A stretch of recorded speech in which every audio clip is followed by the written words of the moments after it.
Good evening, Commission. My name is Marshal Arnwine. I am the legal policy advocate for the ACLU of Northern California.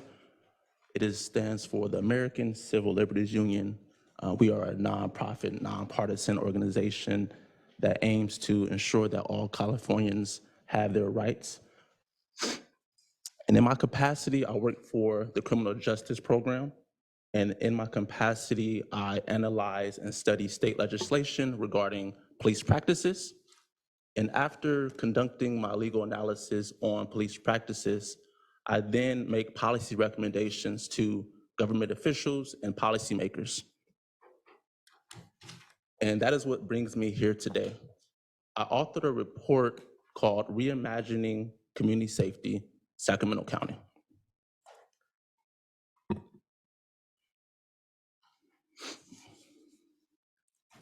And today I'm going to be discussing the policy models and recommendations that I want this commission to consider using as a recommendation to help advance community safety here in Sacramento County. Before I begin, I want to thank Catalyst California, who helped co-produce this report and have done an extensive amount of research on the data here. I also want to thank this commission here tonight for allowing me the opportunity to present before you all. I thank you all for the time that you put in to help the community advance important criminal justice matters.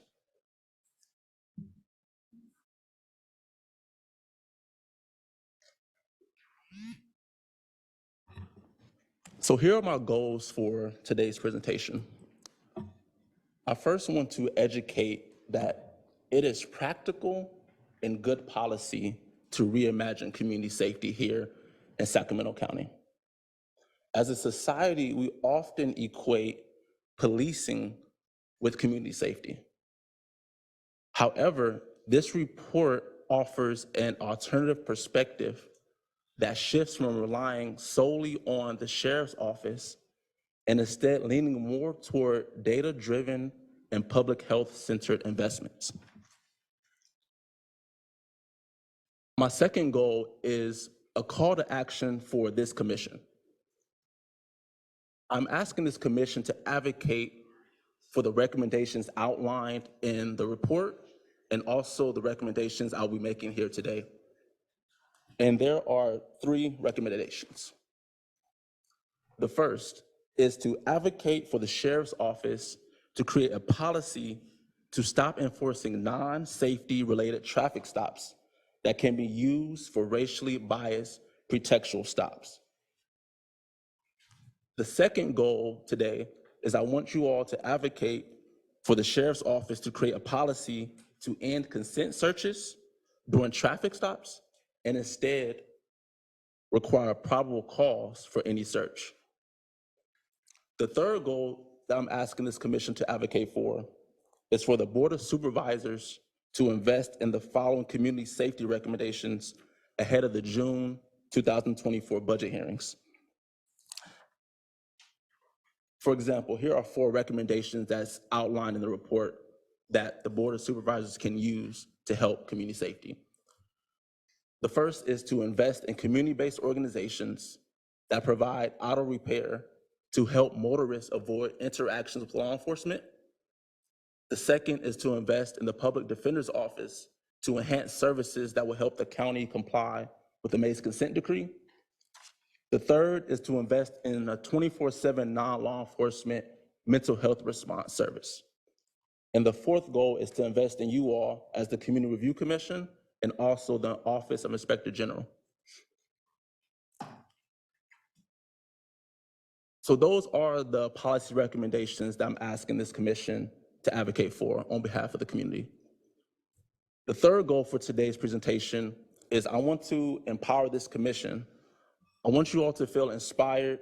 I want you all to be bold, courageous, and innovative as the first Sacramento County Community Review Commission that is helping shepherd communities to have a voice and a liaison to the Sheriff's Office. Later in the presentation, I'm going to outline this commission's rules, regulations, and powers and duties that can be used to advocate the policy and budget change that I'm recommending today. And then last, we're going to end with questions and answers. So first, what is the problem?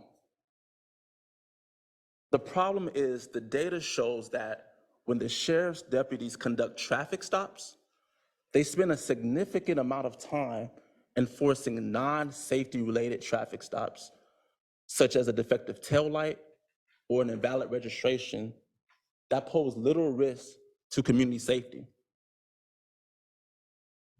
Law enforcement officers often use these traffic stops known as a pretext stop. And I want to define what pretext stop is for our discussion today. A pretext stop occurs when an officer stops a person for a traffic violation or a minor infraction, but their actual intention is to use the traffic stop to look for evidence of criminal activity when they do not have any reasonable suspicion a crime has been committed or probable cause for a search. One of the reasons that this is disturbing for pretextual stops is that history has shown and data has shown that there are racial disparities in who will get pulled over for these non-safety traffic violations. You will hear today that the sheriff deputies are most likely to stop Black residents for traffic violations.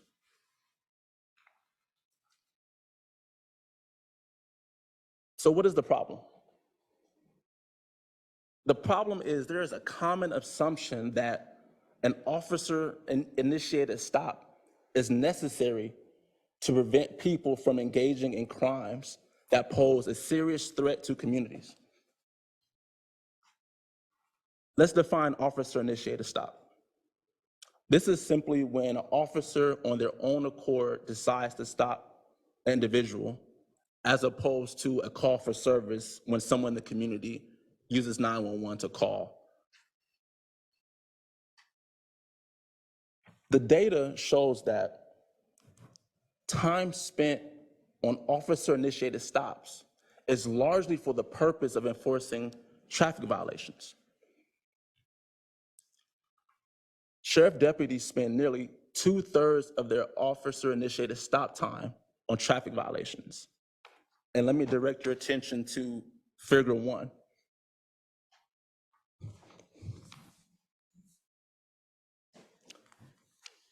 You will see here in Figure 1, this is the percent of time on stops spent by reason. The largest portion is for traffic violations. In 2019, 62.5% of the sheriff's total hours spent on officer-initiated stops were for traffic stops, for a total of 4,242 hours. In 2019, only 21.3% were based on a reasonable suspicion.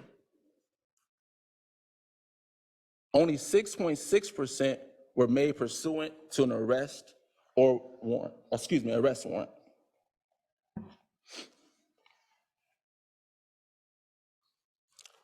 Because there's a common assumption that officer-initiated stops is necessary to prevent crimes, the report evaluated officer-initiated stops and their interactions by the amount of time spent based on the reasons to get a better picture on what officer-initiated stops is taking the most time. And this Figure 1 shows that traffic violations is the majority of the reason.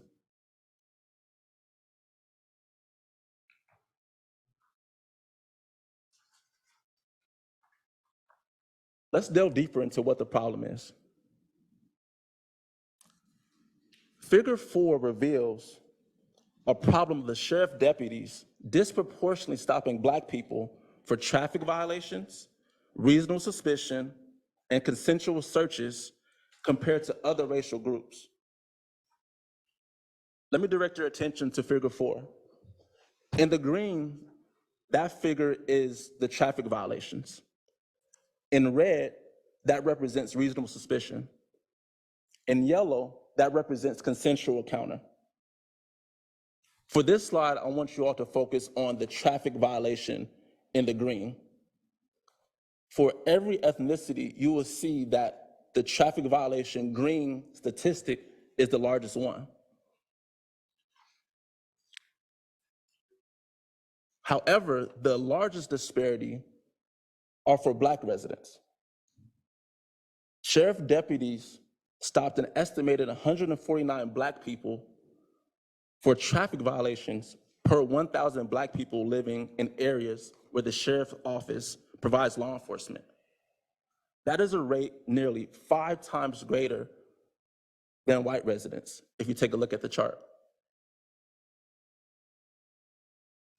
Now, this disparity is a problem because the US Census Bureau shows that in Sacramento County, Black residents only make up about 11% of the county, in comparison to white residents making up about 61% of the county's population. If Black residents only make up a small portion of the county, it is a concern and disturbing to see that Black residents get pulled over for traffic violations at such an alarming rate.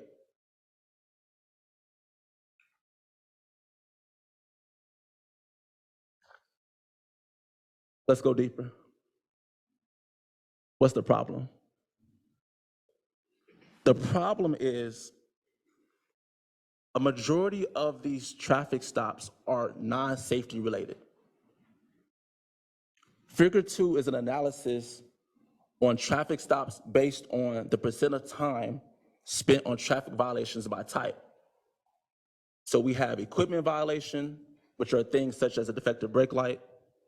We have non-moving violation, which are items such as an invalid registration. And then we have the moving violation, which are things like speeding. For equipment violation, 36.9% of the time, deputies spent their time on stopping people for equipment violations.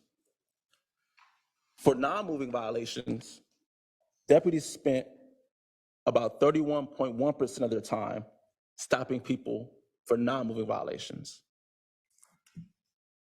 When you combine both of these non-safety statistics, the equipment violation, such as brake lights, non-moving violation, such as invalid registration, when you combine those numbers, you will see that more than 68% of the sheriff deputies' time logged were for enforcing traffic violations that were not safety related and pose little risk to the community. This is a substantial amount of time and resources on traffic violations that could then be used for a basis for protectional stops.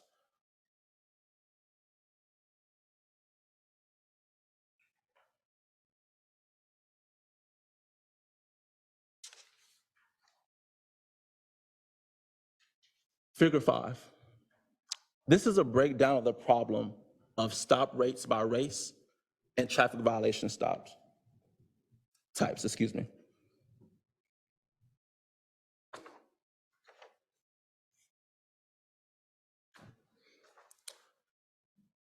The figure in red represents equipment violations. Looking at the red color, you will see in 2019, sheriff deputies stopped approximately 62 out of every 1,000 Black people for equipment violations, a rate nearly 5.5 times higher than for white people stopped for equipment violations. Law enforcement often use these non-safety equipment violations as a basis for a pretext stop to look for criminal activity when they don't have reasonable suspicion or probable cause for a search.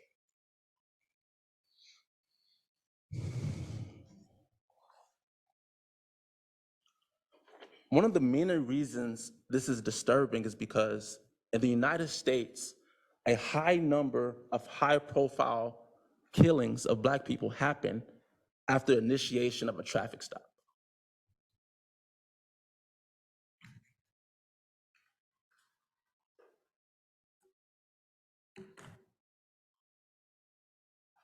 Figure 3. There is another problem here that deputies spend a considerable amount of time on traffic stops that result in a warning or no action. This data indicates that time spent on stops that pose minimal to no imminent risk to traffic safety and amounts to a routine practice of pretextual stops. Let me direct your attention to figure 3 in green. The green shows that among officer-initiated stops for traffic violations, approximately 3 out of every 4 hours, about 75% of the time, are spent on stops that resulted in a warning or no action. Practically speaking, this means that when a deputy decided to pull over someone for a traffic violation, about 75% of their time, the officer decided to let the motorist go with a warning or no ticket. Now, let me be extremely clear. I'm not suggesting that the sheriff's office should give more tickets. But what I am saying is, what is the point of pulling a person over if you're not going to address the actual reason you pulled them over in the first place? This data then indicates to me that the officers that pull people over and then let them go with a warning or no action, they were not truly concerned about the traffic safety, but instead they were looking for more criminal activity, but there was none. Such baseless stops may cause community members lingering stress, and it also contributes to communities feeling aggressively policed. And stats show that communities that are aggressively policed have higher rates of distress and distrust of law enforcement.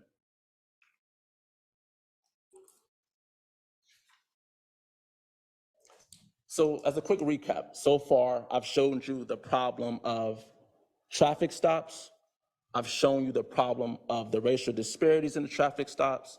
I've shown you that these traffic stops are for minor traffic violations. But there's more problems. Not only is it a waste of time, it's also a waste of money. Take a look at figure 6. In fiscal year 2019, the sheriff's office received about $346 million of the county's $4.3 billion total budget. More than half, about 53%, which came up to about nearly $182 million, was allocated to the patrol unit, the unit that conducts these officer-initiated stops. On the right-hand side of figure 6, in fiscal year 2020, the sheriff's funding increased to $372 million. More than half of the sheriff's budget was allocated to the patrol unit. These numbers are disturbing because although the sheriff's budget has increased each year, the data shows that they have not actually been solving more crimes. And from a business standpoint, that doesn't even make sense, and it's bad business. That is like an employer paying an employee each year more and more money, and the employee is not producing any effective results. That does not make any sense from a budget standpoint.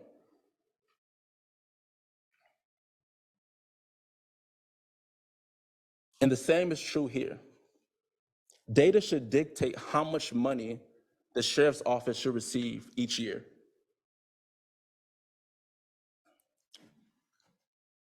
I came to the conclusion that it is unwise financially to continue to invest in the sheriff's office by using clearance rates as an example. Clearance rates is one way to measure the sheriff's impact on community safety. Clearance rates measure the difference between the number of incidents a law enforcement agency reports within its jurisdiction and the number of cases it actually resolves. In calendar year 2019, data shows that the sheriff's office cleared just 38% of violent crimes, according to reports the sheriff submitted to the California Department of Justice. Violent crimes are defined as homicide, rape, robbery, and aggravated assault. The way I came up with this 38% number is I took the number of incidents the sheriff's department reported within its jurisdiction for violent crimes, and I divided that number by the number of cases the sheriff's office resolved through arrest or other means. The following calendar year in 2020, the sheriff's office cleared just 32% of violent crimes, despite receiving approximately 7.7 more funding in the fiscal year 2019 and 2020. Likewise, in the next fiscal year, 2020 to 2021, and the following fiscal year, 2021 to 2022, the budget continued to increase. However, the productivity level of clearance rates decreased each year. The sheriff's office in 2021 cleared just 22% of violent crimes.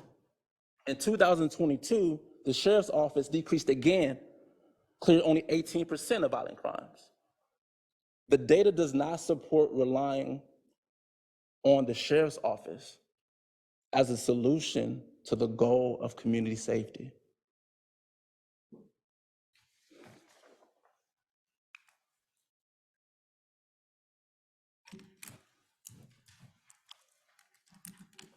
So let's recap.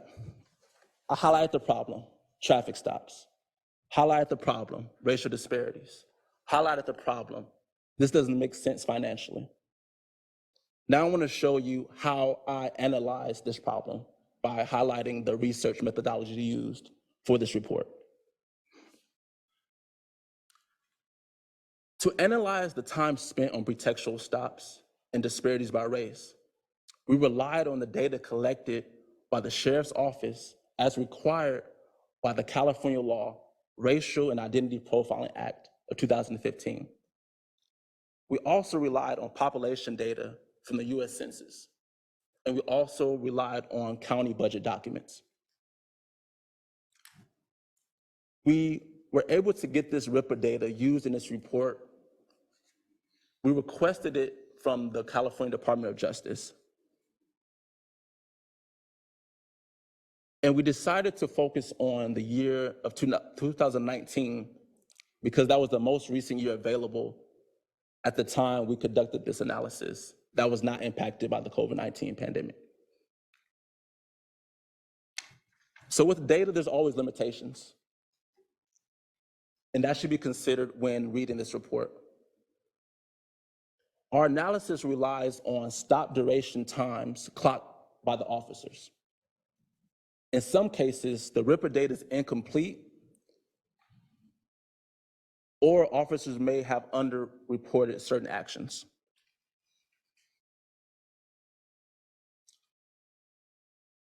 While officers are required to report the type of traffic violation a person was stopped for when a stop was conducted as a result of a traffic violation, in some instances, officers fail to report this information as well.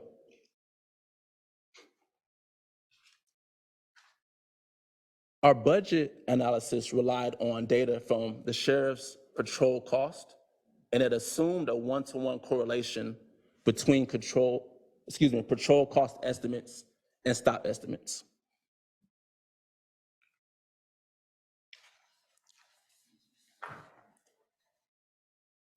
So I provided you the problem.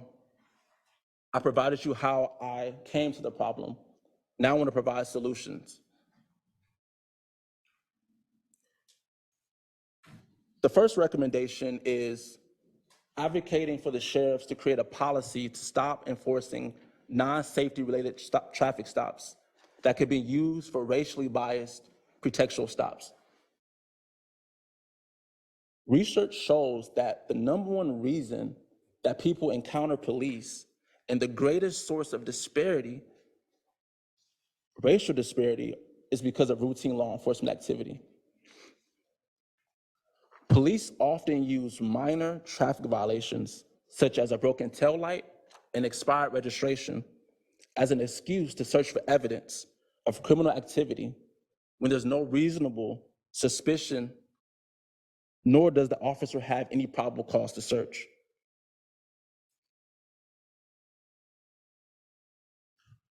I'm advocating for this commission to research and analyze the most frequently used vehicle code violations that pulls over Black motorists and work to eliminate those violations as a reason to stop someone if there's no impact on community safety from those violations.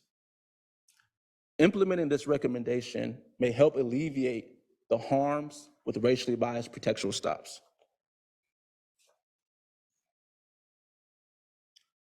And it's important to note that this policy of ending pretextual stops in Sacramento County, it's not just a Black issue. When you address the largest disparity, you help everybody. And so that's important to keep in mind.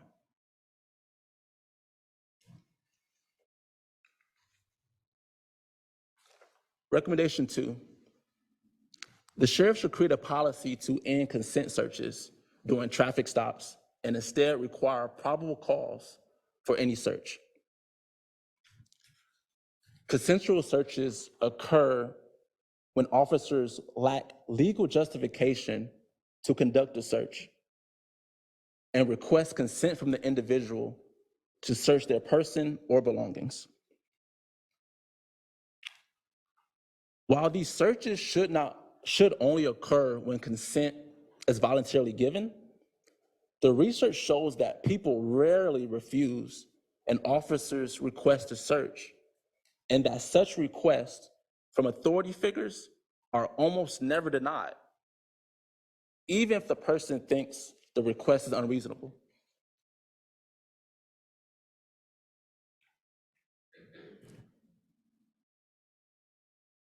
Consent searches is a huge problem. The data shows that oftentimes there is no factual basis for an officer to believe a crime has occurred or is occurring. Nonetheless, officers stop the person and search their belongings, and a disproportionate number of those contacts are experienced by Black people. Creating a policy to end consent searches during traffic stops may help lower harassment and reduce the unnecessary police interactions. Recommendation 3, I advocate for this commission to advocate to the Board of Supervisors to invest in the following community safety recommendations before the June 2024 budget hearings. The first one is to invest in community-based organizations that provide auto repair to help motorists avoid law enforcement interactions. On page 24 of the full report that you all have in front of you, I recommend the county to invest in community groups like NorCal Resist or community groups like it who help with free brake light repair and other free vehicle maintenance. NorCal Resist in 2023 held repair events twice a month, and they serviced 75 vehicles, fixing more than 100 brake lights and more than 25 headlights for free. With annual funding from Sacramento County, NorCal Resist or other organizations like it could serve more residents and increase the number of repair clinics for vehicles that it holds. And this is important because with fewer vehicles on the road with broken taillights or other equipment violations, we will expect to see a dramatic decrease in racially biased traffic stops. Chair, how much time do you have for me? We probably have about 5 or so minutes left. Okay. So I'm going to run really quickly through how this commission could be helpful in advocating for these recommendations. In your rules and regulations on section 2A, you're able to help develop an annual review to the Board of Supervisors with the help of the Office of Inspector General concerning complaints and public concerns received from the community related to the sheriff operations, policies, and procedures. Today, I gave you all the problems with the racial disparities that happens within the sheriff's office. And I'm advocating for this commission to use your power outlined in section 2A to call for the sheriff's office to end racially biased pretextual stops and also to present your independent report for financially better investments to improve community safety. I'm gonna move really quickly. You all have this in front of you. Second, regulation section 2B, in the bold, you're able to make recommendations on additional operational policies and procedures affecting the community. I provided you an alarming rate of data today on how the community is being affected in a negative way today. And you can use your powers to advocate, to call for the sheriffs to end racially biased pretext stops and consent searches during traffic stops. Your rules and regulation section 2C, you're able to review policy recommendations made by outside entities or recommendations made in other reports. I'm advocating that this commission use the report Reimagining Community Safety as a framework and advocate for the recommendations implemented to the Board of Supervisors and the sheriffs.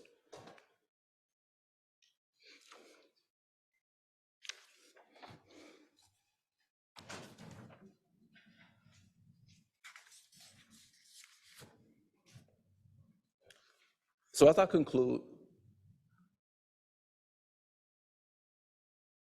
sheriffs should create a policy to end pretextual stops. The data analyzed in the report demonstrates that sheriff traffic violation stops are harmful, they're unproductive, and racially disproportionate, and do not meaningfully improve community safety. Instead of increasing the sheriff's budget, the Board of Supervisors should improve community safety by actually investing in community solutions. By eliminating enforcement of the non-safety related stops, the county could then allocate a portion of that funding for alternative community solutions. As a commission, we're advocating for you to use all the legal authority you have that's outlined in your rules and regulations. Vulnerable communities that are affected by these issues are depending on each and every one of you as their district liaison. Also, if this commission ever gets challenged on the legality of what you can and cannot do, the ACLU is here for you as a resource. Everything in our recommendations are legal. We did not provide to you anything that you're not legally allowed to do within the confines of your powers and duties. We will continue to work with the community, with the commission, with the sheriff's office to make sure that we have public safety for everyone.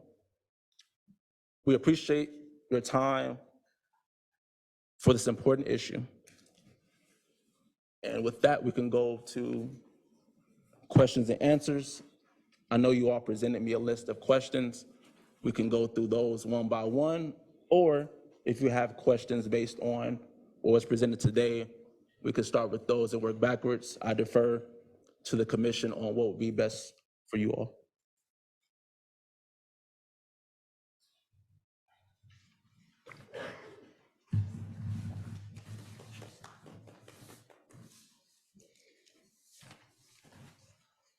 So thank you very much for your presentation and coming down here tonight.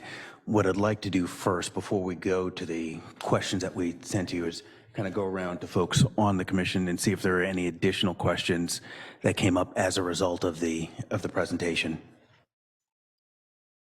Mr. Stoller, please. Just briefly, I was hoping for a chart on it. Did you look at how many total hours, just raw total of police department hours are put towards the Black population for these stops? Do you have a chart on that?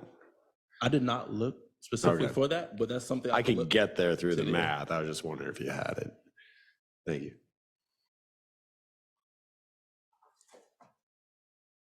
Commissioner Curtis. Thank you for this presentation, and well done, and a lot of good information. There's, I have one area where I'm still really confused, and that's about the clearance rates. I heard your explanation. I'm still not getting it. And so I'm hoping you can re-explain it to help me and maybe some other commissioners understand what that really means, because that's some really strong findings and suggestions that are coming out of it. So I really want to understand where that comes from. Absolutely. Let's see if I could go back.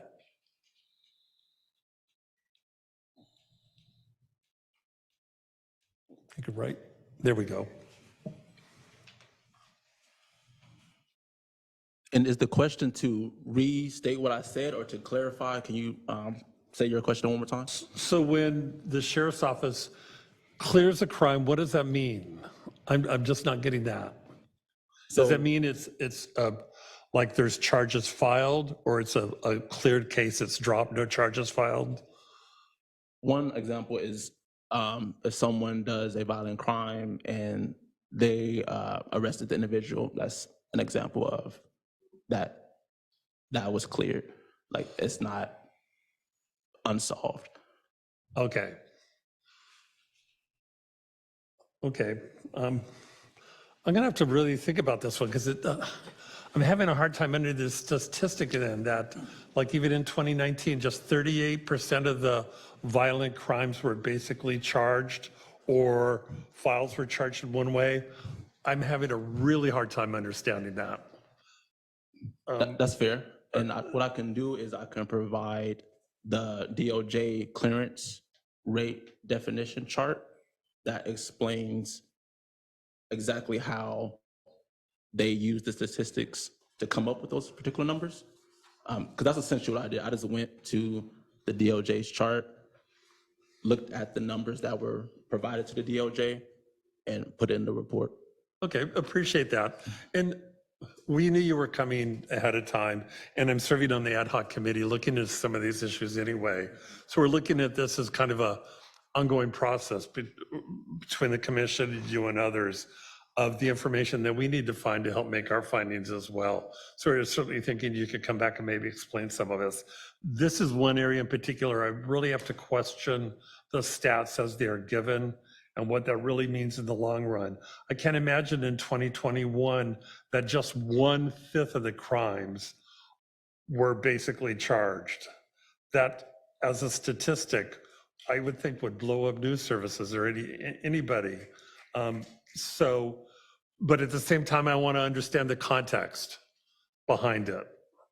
So That's fair. And I think as commissioners, you should always question data. That's the beauty of data, is you should always question where you got it from, how you analyzed it. So I have no problem sending you exactly where I got it. cool. And just a couple of personal comments. Appreciate your request about wanting to end the searches and things like that. Certainly, we're looking at various options for what we might recommend through the ad hoc committee. Currently, it's our understanding the Sheriff's Department doesn't have a policy around pretextual stops. I think we'd all like to see a policy in that area, and it's maybe see what we can do to take some incremental steps.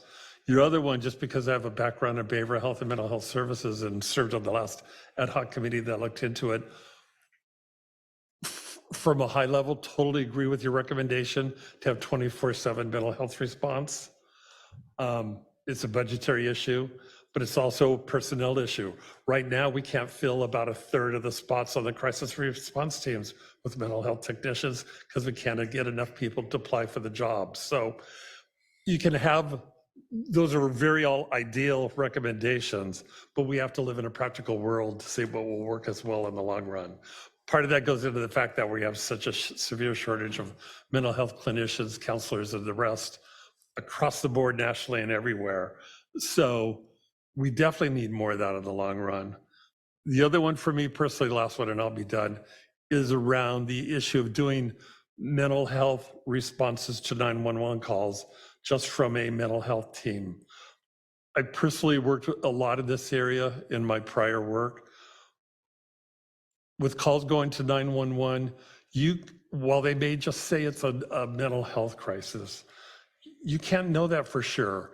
And ultimately, it's about the safety of the responders, both whether it's clinicians, counselors, and the sheriff's deputies. I still think personally it's important to have deputies still along until the situation can be determined whether it's something that's safe and is just for a counselor or mental health team to work on versus somebody that includes law enforcement and sheriff's deputy.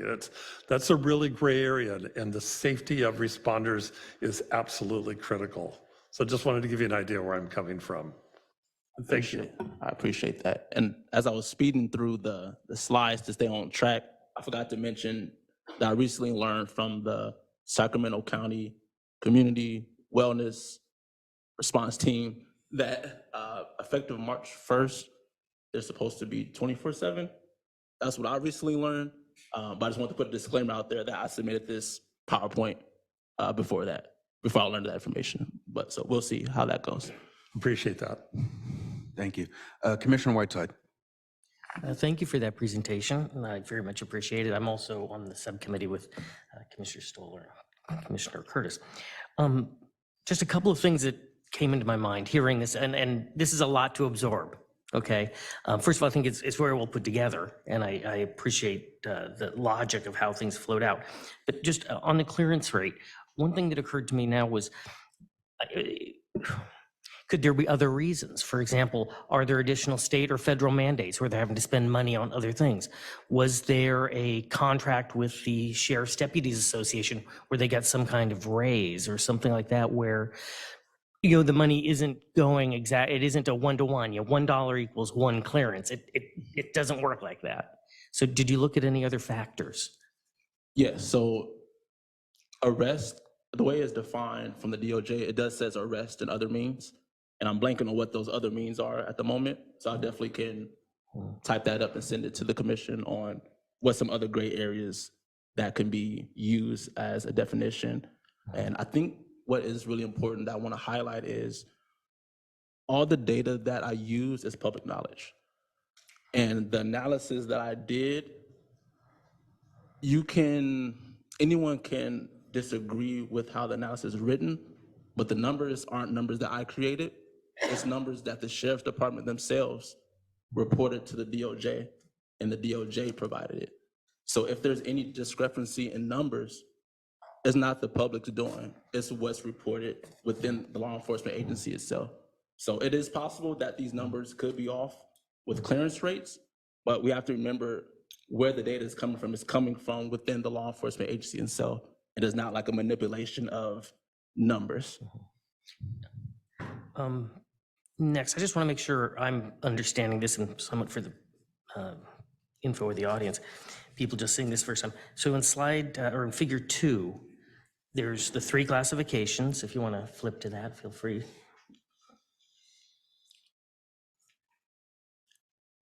Okay, so moving violations, we're not talking about those. That's fine. I think we all agree that that's a good thing to stop people who are speeding and running stop signs and such. So we have equipment and non-moving. And what was the percentage again of those that go with just a warning? Those in those 2 classifications, there's a percentage of, you said, that goes without A issuing result a with citation? no warning or action. Is it no Oops. warning? Go ahead.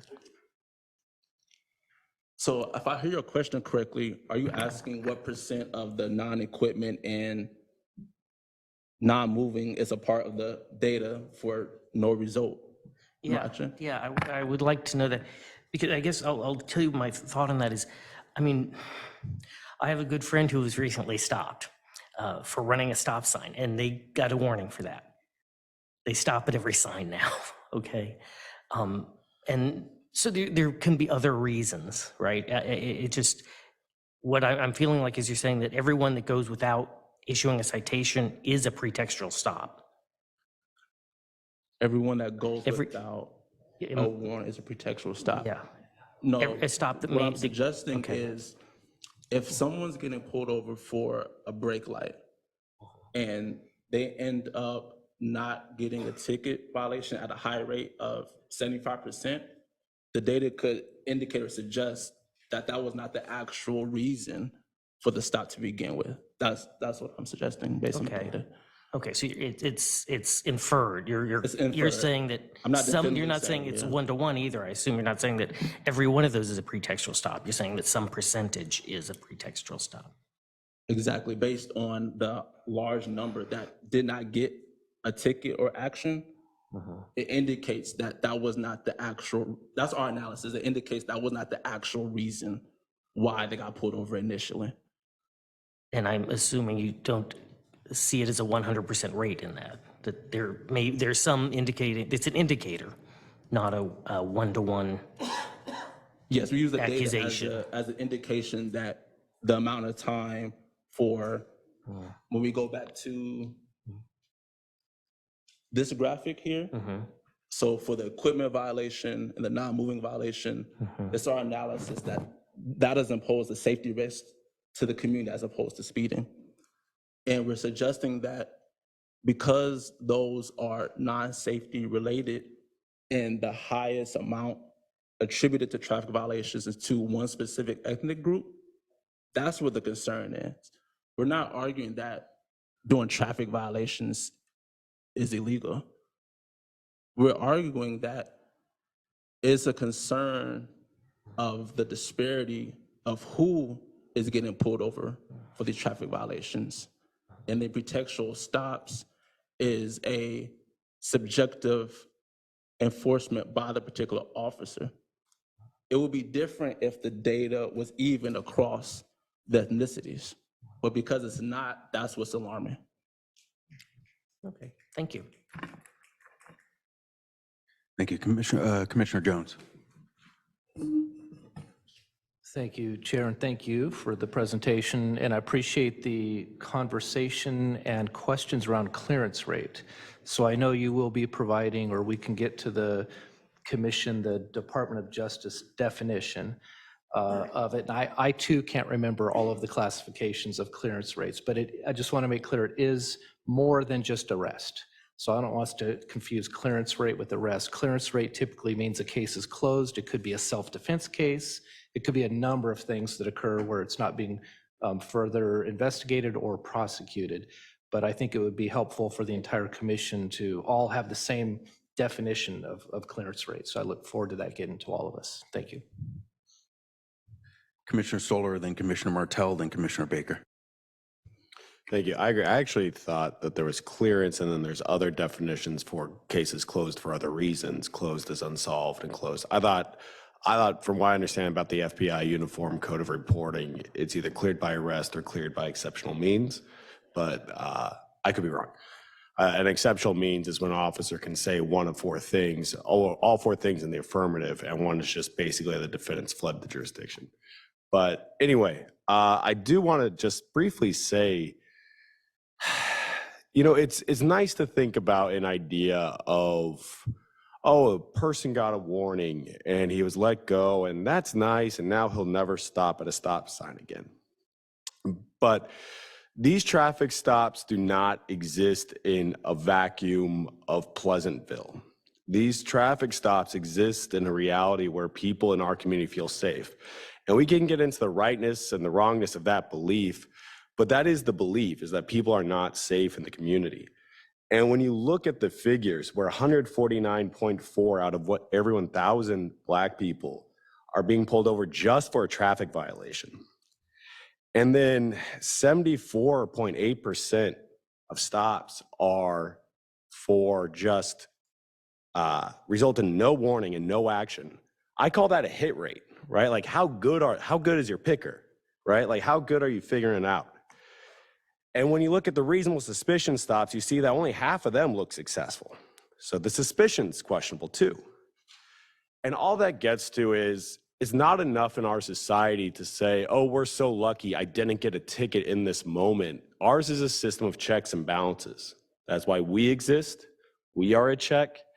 And when there's something like traffic stops that result in no warning and no action, you get a unprovable counter opposite, right? You get this unprovable thing where we'll just never know. And it's this black box that we'll never be able to figure out.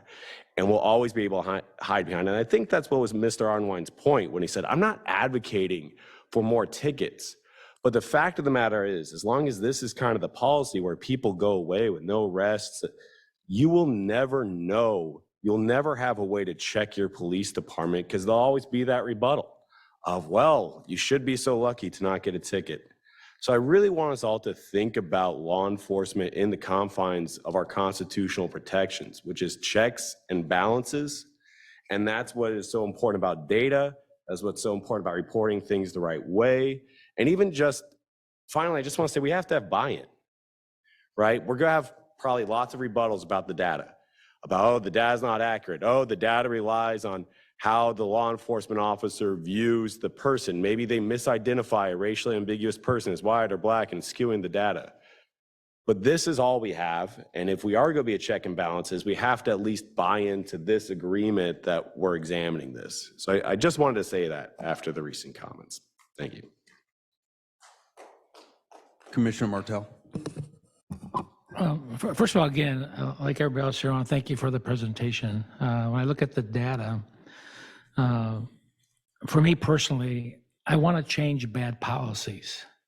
I want us making sure that we're trying to do the very best for every part of the community and every part of the cultures that we all have. But with me, my experience is I want to dive into the analysis of the data.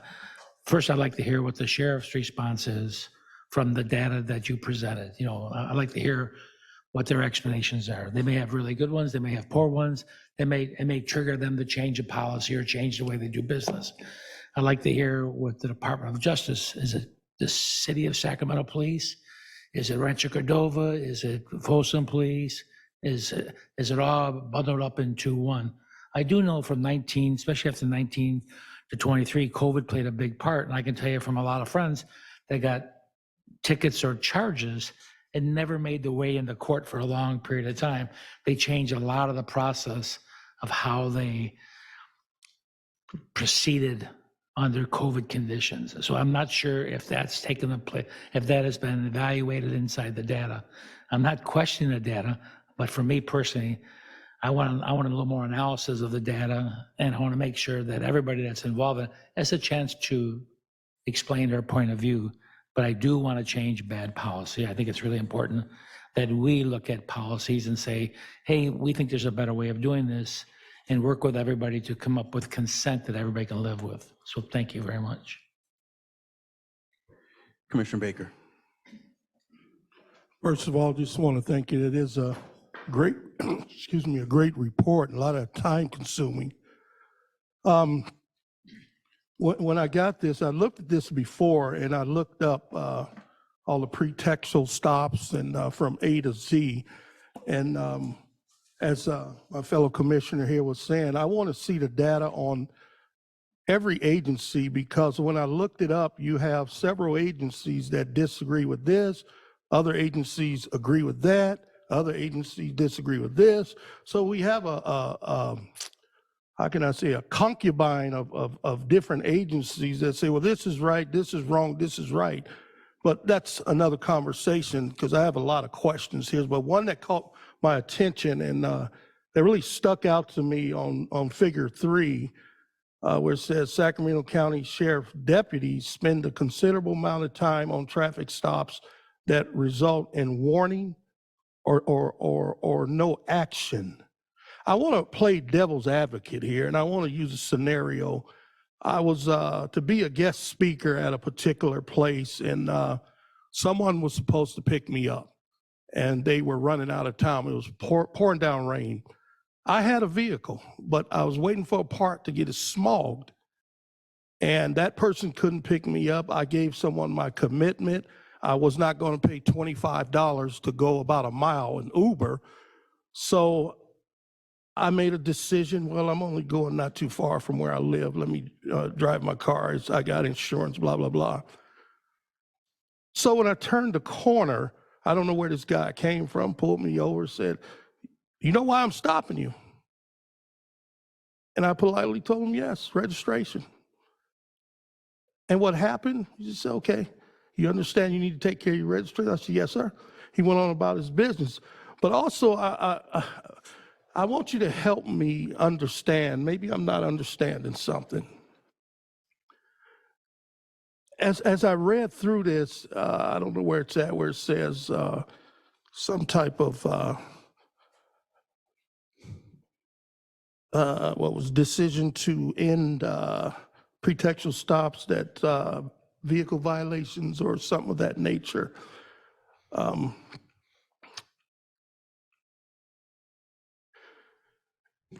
Here's what I want to say, and I understand what you've done, and it's a lot of great work. I understand the men and women that wear the uniform and what have you, but I want to be fair. I want to be fair to everyone.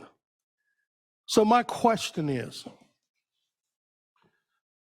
if I'm a deputy or SAC PD, whatever it may be, and my job is to go out in the communities that I'm in, and I'm driving in the community, my beat or whatever I see, and throughout my 8 to 10 hours, and I come across vehicles that's out of registration.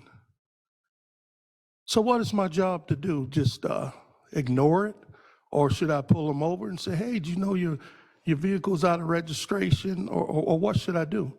I'm not doubting what you're doing. I just want to make sure we're all on the same level, the playing field. Because I feel it's a job of the men and women, and it's part of their job to do that. So if you understand what I'm saying, what am I supposed to do if I see all those vehicles? Should we end that and just overlook it? That's a good point. Well, one of my recommendations is to end that exactly, is that if an officer sees someone with a valid registration, one recommendation I have in the report is there's non-law enforcement ways to address it. So this is how it will look. I'm an officer, I see someone with expired tags. I could make note of their vehicle license plate, and then I could mail them a citation. I can tell them, if you don't get this fixed at a certain date, the fine will increase, or anything that can stop the interaction of pulling that person over. There's a lot of ways you can do it. The report also highlights a group called NorCal Resist. So if this individual has a defective brake light, the officer could write down the person's vehicle license plate and refer them to NorCal Resist, who does free brake light repairs. So the report isn't saying to not stop people if they have traffic violations. The report is focusing specifically on non-safety violations, such as defective brake lights and invalid registration. And it gets deeper. It's not just about that. This is the dangerous scenario here. They pull someone over for a brake light, and then just like in your scenario where you got pulled over and he asked you, why, do you know why I pulled you over? Well, if that happened this year, he or she was not supposed to do that. There's new law this year that says when law enforcement pulls someone over, they're supposed to tell you why they pulled you over. And one of the reasons that law came in place is to curb racial profiling, where people of color feel like they're being harassed because they don't understand why they're being pulled over. So that's one thing, is simple education of an officer just telling the person why they're pulling them over. But that doesn't happen all the time. This is what happens. They pull them over for something minor, then they start saying, where are you going? Do you have guns in the car? Do you have drugs in the car? Are you on probation? Are you on parole? That's the issue. Officers use a legal minor violation to violate people's rights. That's the problem. So let me say this. I understand what you're saying, and I've researched a lot of this myself. If that officer or officers are trained, like I'm reading here, to do these such things, and when they get out there in the field and do these such things, they're trained to do this. So how do we fix this? Do we go to those officers, or do we go to the people that trained them to do this thing? That's a good question. The report didn't mention that they are trained to do this. The report was saying that data indicates that these things are pretext stops. I'm not sure what officers are trained on as far as pretext stops, because pretext stops is legal. So what I'm suggesting in the report is to stop this, to end that policy because of the racial disparity. If the pulling over of traffic violations, like you mentioned, the brake lights or something, if the numbers weren't so largely from a white resident to a black resident, if the numbers wasn't so large, we might be having a different conversation. But data always show that the most people that get pulled over are in areas that black and brown people live. So it's the racial disparity that's at issue, and not so much the actual legal justification of the traffic stop violation. It's the questioning upon getting to the person's car. It's the treatment of that person when they get to the car. For example, in the Sacramento Police Department, the Office Inspector General there did an audit on the Fourth Amendment, and they saw the highest areas that was policed: South Sacramento, Del Paso Heights, and Arden. The Office Inspector General audit showed that when someone got pulled over for window tint, only 2 guns were found out of the many reasons for the minor traffic violation. So data shows that pulling someone over for a minor traffic violation does not, in fact, prevent these serious crimes that I believe everyone would agree we want to keep communities safe. But I definitely understand where you're coming from. It makes a lot of sense. Thank you. Thank you. Before we get to Commissioner Stoller's kind of second bite at the apple here, a couple questions or comments for you. First of all, thank you very much for the presentation. You know, driving while black is the thing, unfortunately, still. So while kind of looking at that, there was a question or a comment that came up from one of the commissioners earlier, and while it was talking about the get the exact item that he was talking about, but the question that kind of led me to was in terms of the budget numbers that you give, how much of those increases are specifically due to state mandates, county mandates, union negotiations, you know, with various folks? It'd be important to know that breakdown versus what is actually, you know, discretionary. That makes a lot of sense. I'm going to read you how we did our budget estimates. Please. And you were talking specifically for how I came up with the number that goes from their patrol unit, or just overall in general? Yeah, just overall in general, yeah.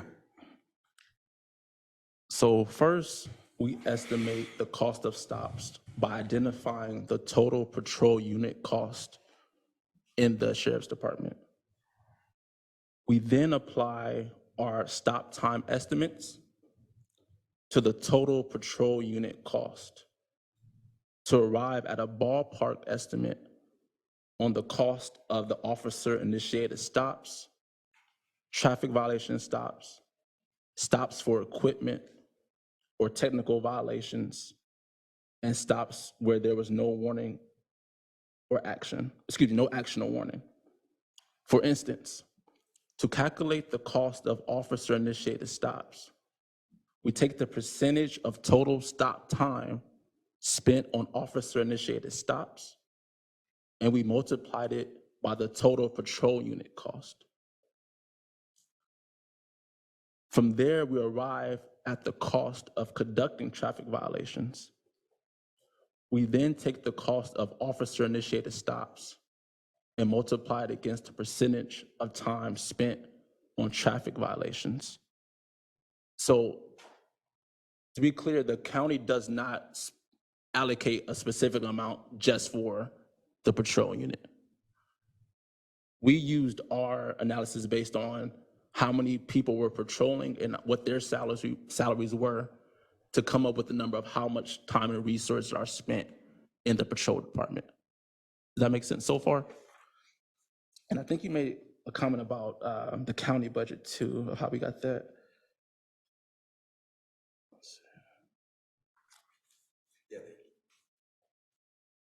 Comment more specifically Okay. was just on, as you're looking at, and I understand like the, you know, the calculations you go through to try and figure out like, you know, how much time and manpowers and effort, et cetera, is being spent on a stop that did not result in a citation and arrest, et cetera.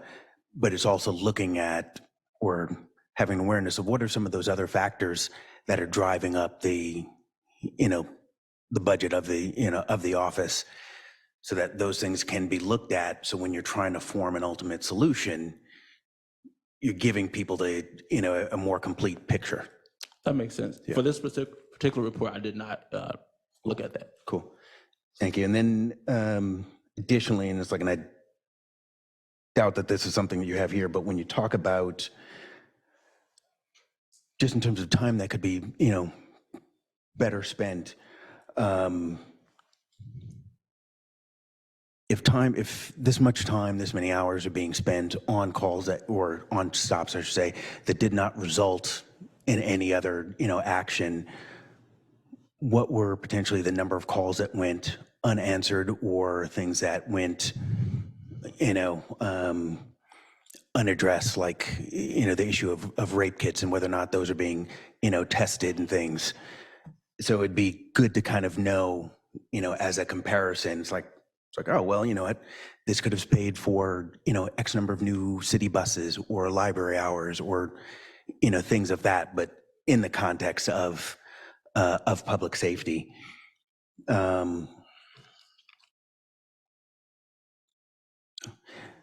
That's it for the moment, but thank you again. Commissioner Stoller, you had an additional comment?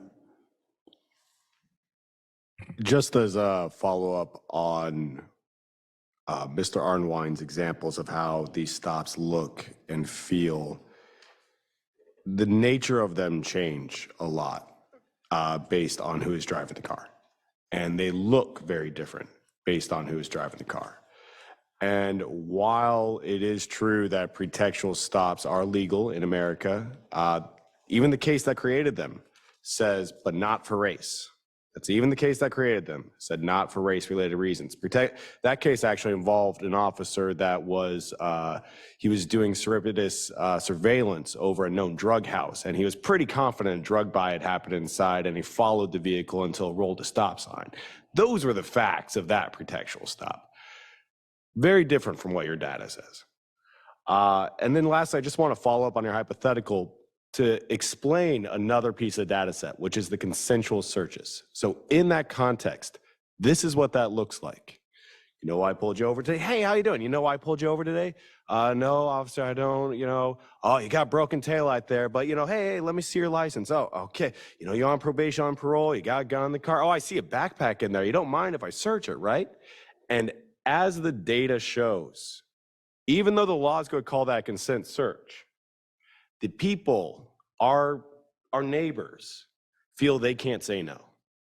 And so invariably, the backpack then, what does the officer have to do? Well, he has to open the door and invade someone's privacy and reach in and grab the backpack. But what if the guy says no? Usually the conversation looks like this. Well, if you got nothing in there to hide, you don't mind if I search, do you? Now, sometimes the people relent, right? And a search happens. And that's why knowing the hit rate is so important, right? Because think of how many people we know, we play basketball with, we go to church with. This is happening to them all the time. And they feel like second-class citizens. So that's the context of that consensual search piece. And I think that's why it's so important also when we're talking about the data, because part of the reason pretext has survived for so long, because the way I read this case is the Supreme Court invited us to look at race-related reasons for stops, but we never got the data. The only reason we have this limited data is because of Assembly Bill 953. None of the other data really exists. District Attorney isn't collecting race-related charging data. We've seen that. No one really, it's only been the past 2.5 years that Sacramento has actually fully complied with AB 953. It's only this year that all but 2 counties, all but 2 law enforcement agencies in the state have fully complied with AB 953. So that is the mountain of things. That's the context of reports and data like this that we all need to keep in mind if we're going to fairly comment on any inadequacies we perceive within it. Thank you very much. I understand we've got, thank you again very much for your time, and I look forward to additional follow-up with our ad hoc committee on some of the other suggestions and items that were brought up as well. Thank you all for your time. I really appreciate it. Thank you. I understand we've got several public comments on this item. Yes, we have several in person and we have one online. Okay. So for the first Oh, in sorry, person, one question. Did you want to go through the questions that the commissioners had sent in advance? Or are we skipping those, just for point of order? There were- No, unless there didn't seem to be a desire Okay. to go through this. Okay, I could always email those answers too if that's helpful. Please, if you could. Okay. Yeah.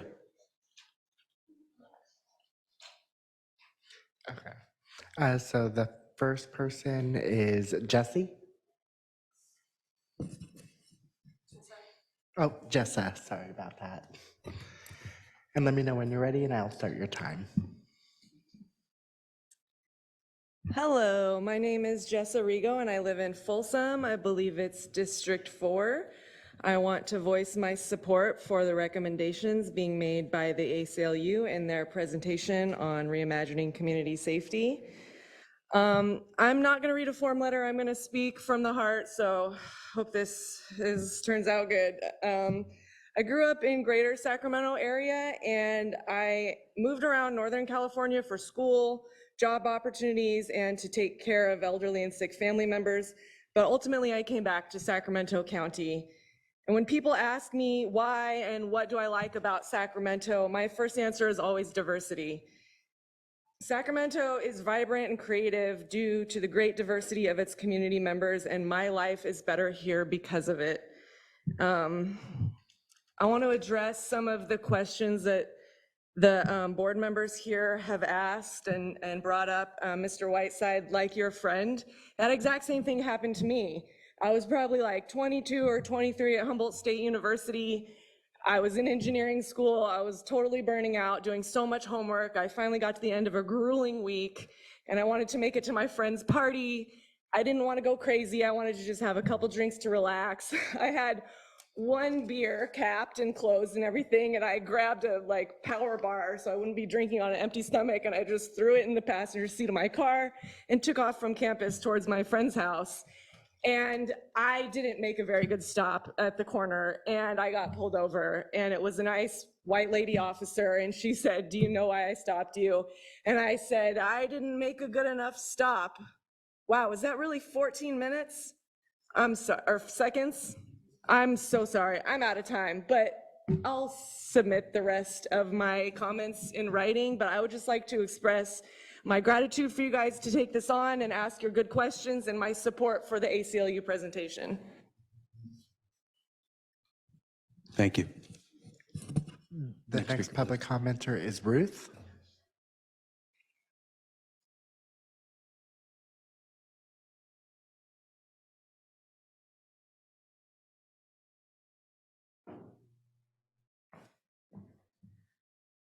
And let me know when you're ready. Okay, good evening. My name is Ruth Ibarra, and I'm a resident of District 3 and a team lead for NorCal Resist, a local organization providing critical support for our immigrant community. I'm here to encourage the commission adopt a policy that stops the enforcement of non-safety related traffic stops that too often are racially biased pretextual stops. These types of stops, which are often for issues like a broken taillight, do not keep our community safe. Programs like the Auto Light Repair Clinics that NorCal Resist has been providing Sacramento County residents for free keep our community safe. Last year, we repaired 175 vehicles. This includes repairing over 200 taillights, over 75 headlights, 2 full headlight assemblies, among other minor issues, and polishing headlights to increase visibility. Already in 2024, we have held 4 of these events, helping dozens of residents. Without these repairs, folks could have been pulled over, fined, and if the issues were not fixed, would lead to a more costly fine on top of repair costs and possible bench warrants. As a single mother who has been cited with a fix-it ticket that led to a $500 fine and a bench warrant more than once because I couldn't afford to fix the issue or attend court because I would miss work, which meant lost wages. I know the hardships these unnecessary stops have on individuals. At our repair clinics, we have a lot of conversations with the people we help, and the statistics in the ACLU of Northern California's report are spot on. Many of these folks are living in their cars and can't even afford a minor repair like a brake light. Others are barely making ends meet, that fixing things like a turn signal light is not a priority, but now have to worry about being pulled over, getting a fix-it ticket, that again, they don't have the resources to address. Additionally, Please wrap up many your tell us comments. their stories about when they were pulled over and how they were treated in a way that made them feel shamed, embarrassed, humiliated, and at times even unsafe. And for people of color being pulled over, triggers fear and anxiety of possibly not making it home alive. No one should interact with a public servant paid by our tax dollars and feel that way. It's even more shameful to have folks fear those that are supposed to serve and protect us. Instead of wasting resources on these unnecessary pretextual stops, invest in programs that get to the root causes of poverty and lack of opportunity in our communities. Instead of slapping people with fees, fines, and harassing them, let's help people get to work on time so that they don't lose wages and are able to pay their rent and feed their kids. Invest in creative ways to do things like fixing vehicles at a low cost or for free. Invest in programs that Ma'am. truly assist people in crisis, like mental health response, Ma'am. instead of using law enforcement as a catch-all tool for every community crisis. We support the Thank you ACLU of very Northern much California's for your report comments. and encourage the commission to adopt a policy that stops the enforcement of non-safety related traffic stops. Thank you.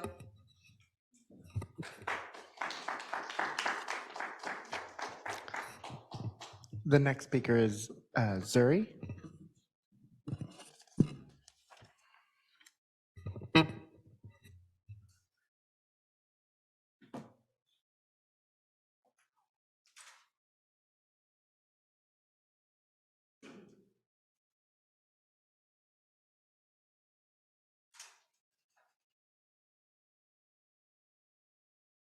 And let me know when you're ready. I'll start your time.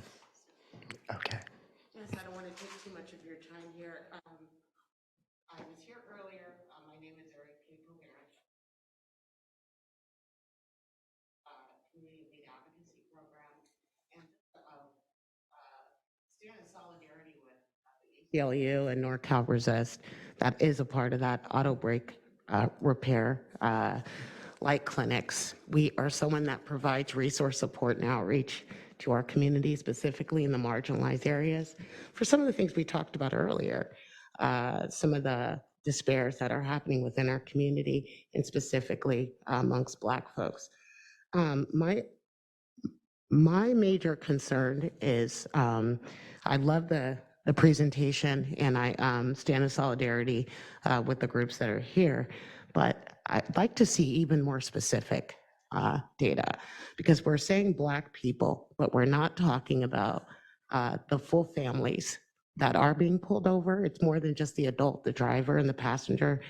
There are kids that are in the car, and that's one of the main reasons why we also support this community service that is provided for free through NorCal Resist, where they will repair your brake lights for free.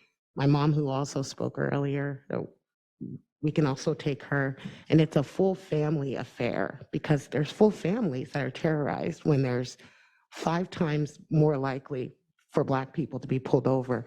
We're one of them during this period where our names have been intertwined for over 20 years here at the county, and that negligence that's occurred.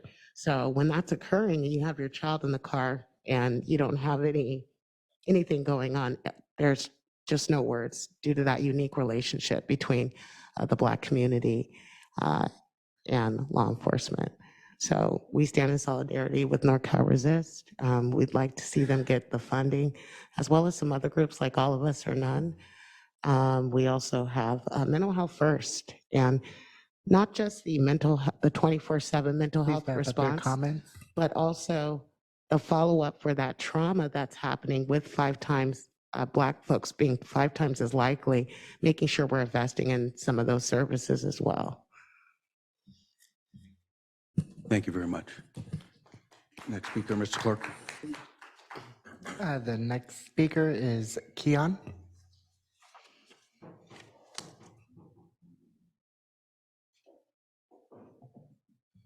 Let me know when you're ready.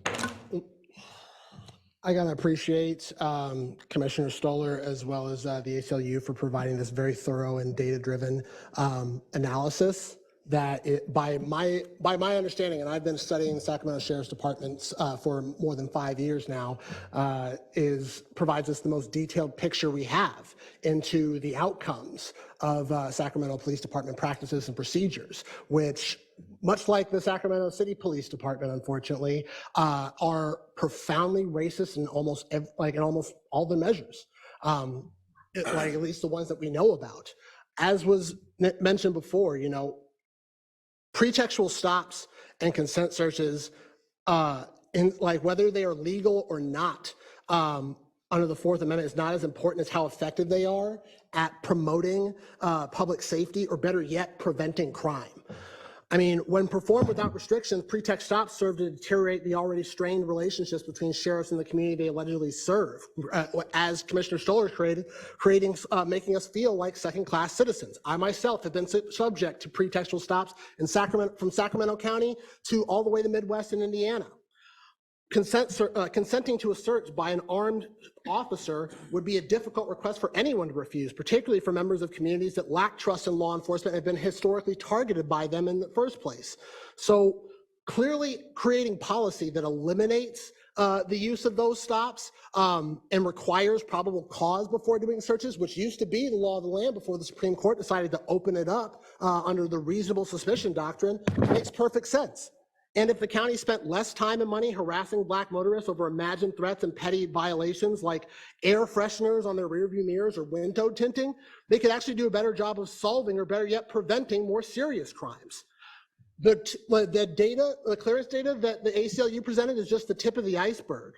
Despite the fact that their budget has increased by $111 million just since fiscal year 2021, an all-time high of $695 million as of last year, the Sacramento County Sheriff's Office maintains among the worst clearance rates in California, making clearances in just 6% of all reported crimes. That's all when you include violent crimes and property crimes, which violent crimes, they only cleared 18% of those in just 2022, which is well below the state criminal violence or violent crime clearance rate of 41%.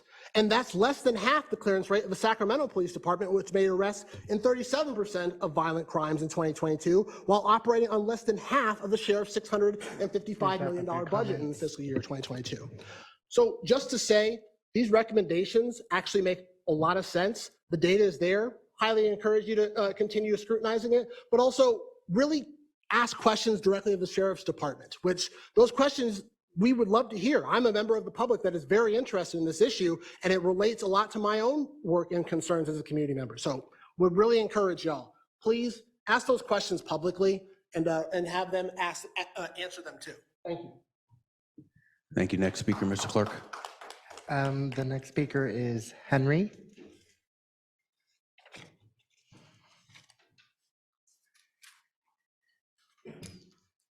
Good afternoon, Commissioners. Thank you for your time. My name is Henry Ortiz. I'm an organizer with All of Us and None and Legal Services for Prisoners with Children. We work on policy, and we also fight for the rights of those that are incarcerated and formerly incarcerated. I myself, while I've been here in Sacramento about 6 years, 3 of those years was on parole. I've been pulled approximately 15 times in that time frame.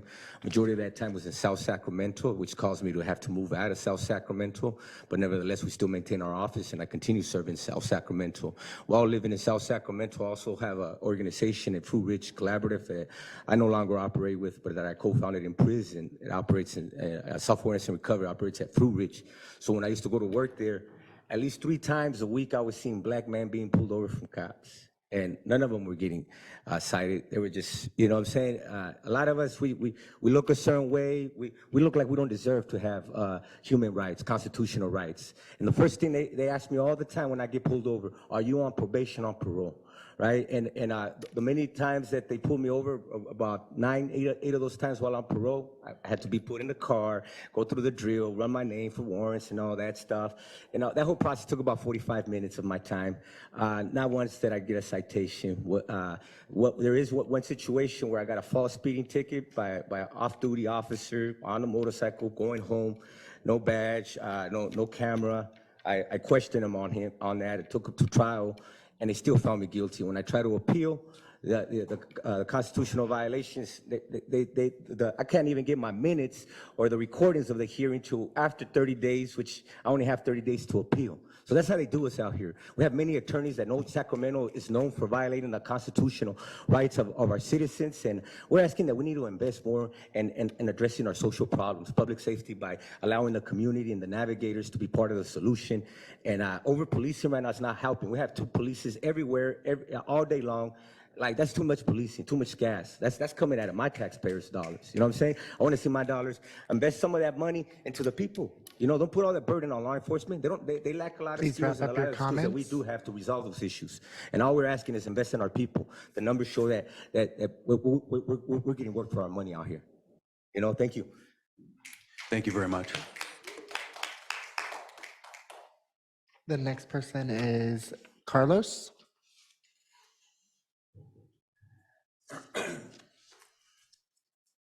Hello, Commissioners. Just to echo what Henry mentioned, we were actually having this conversation the other day, and he brought to my attention that I actually wasn't aware of that issue, that officers tend to stop folks 2 at a time. I'm a resident of South Sacramento, District 2.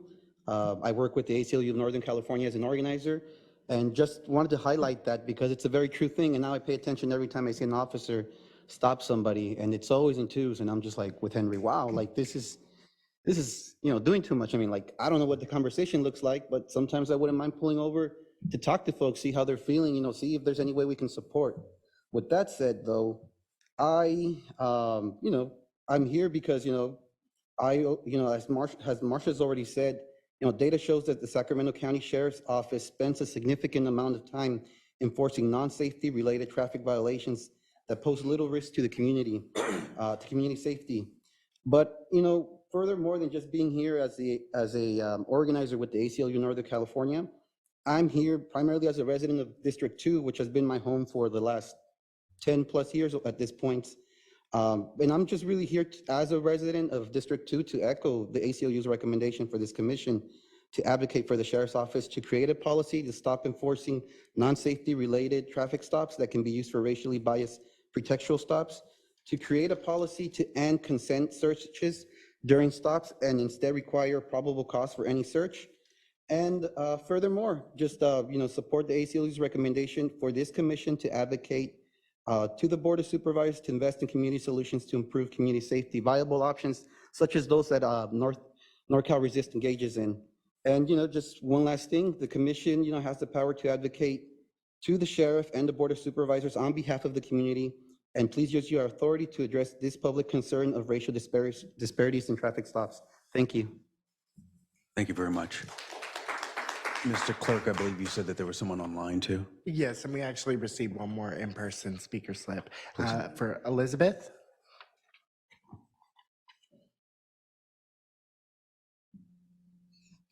Good evening. Thank you. My name is Elizabeth Kino Hopper. I thank you to the presenters and former speakers. I'm here to compliment the commission for already being in support. Last year, lots of support for the 24/7 law enforcement mental health response services. That was part of your report at the end of the year, and appreciate that ongoing, mostly because I serve on that committee, the advisory board for the community wellness response team. And it's really exciting to have the support from this commission as you looked into mental health issues last year. And also, I'm happy to report to you that at our meeting in February for the Community Wellness Response Advisory Board, we had a liaison from the Sheriff's Office come and meet with us. And that was a powerful moment for us to reach hands across the table to join the efforts of non-law enforcement when it's not a public safety need, to join hands with the Sheriff's Department to recognize at a moment in time where there is a safety issue, this advisory board and the community well response team, county teams, are already in collaboration with the Sheriff's Department on that. And I wasn't sure this committee was aware of that part. And I'm not really quite sure how this fits in with the traffic part, but since it was on here, I wanted to make sure that the speaker, the people attending here, understand that there is some collaboration and that you're already in support of that. Thank you. Thank you very much. And one of the speaker slips got stuck to each other. We have one more in person. Kellen?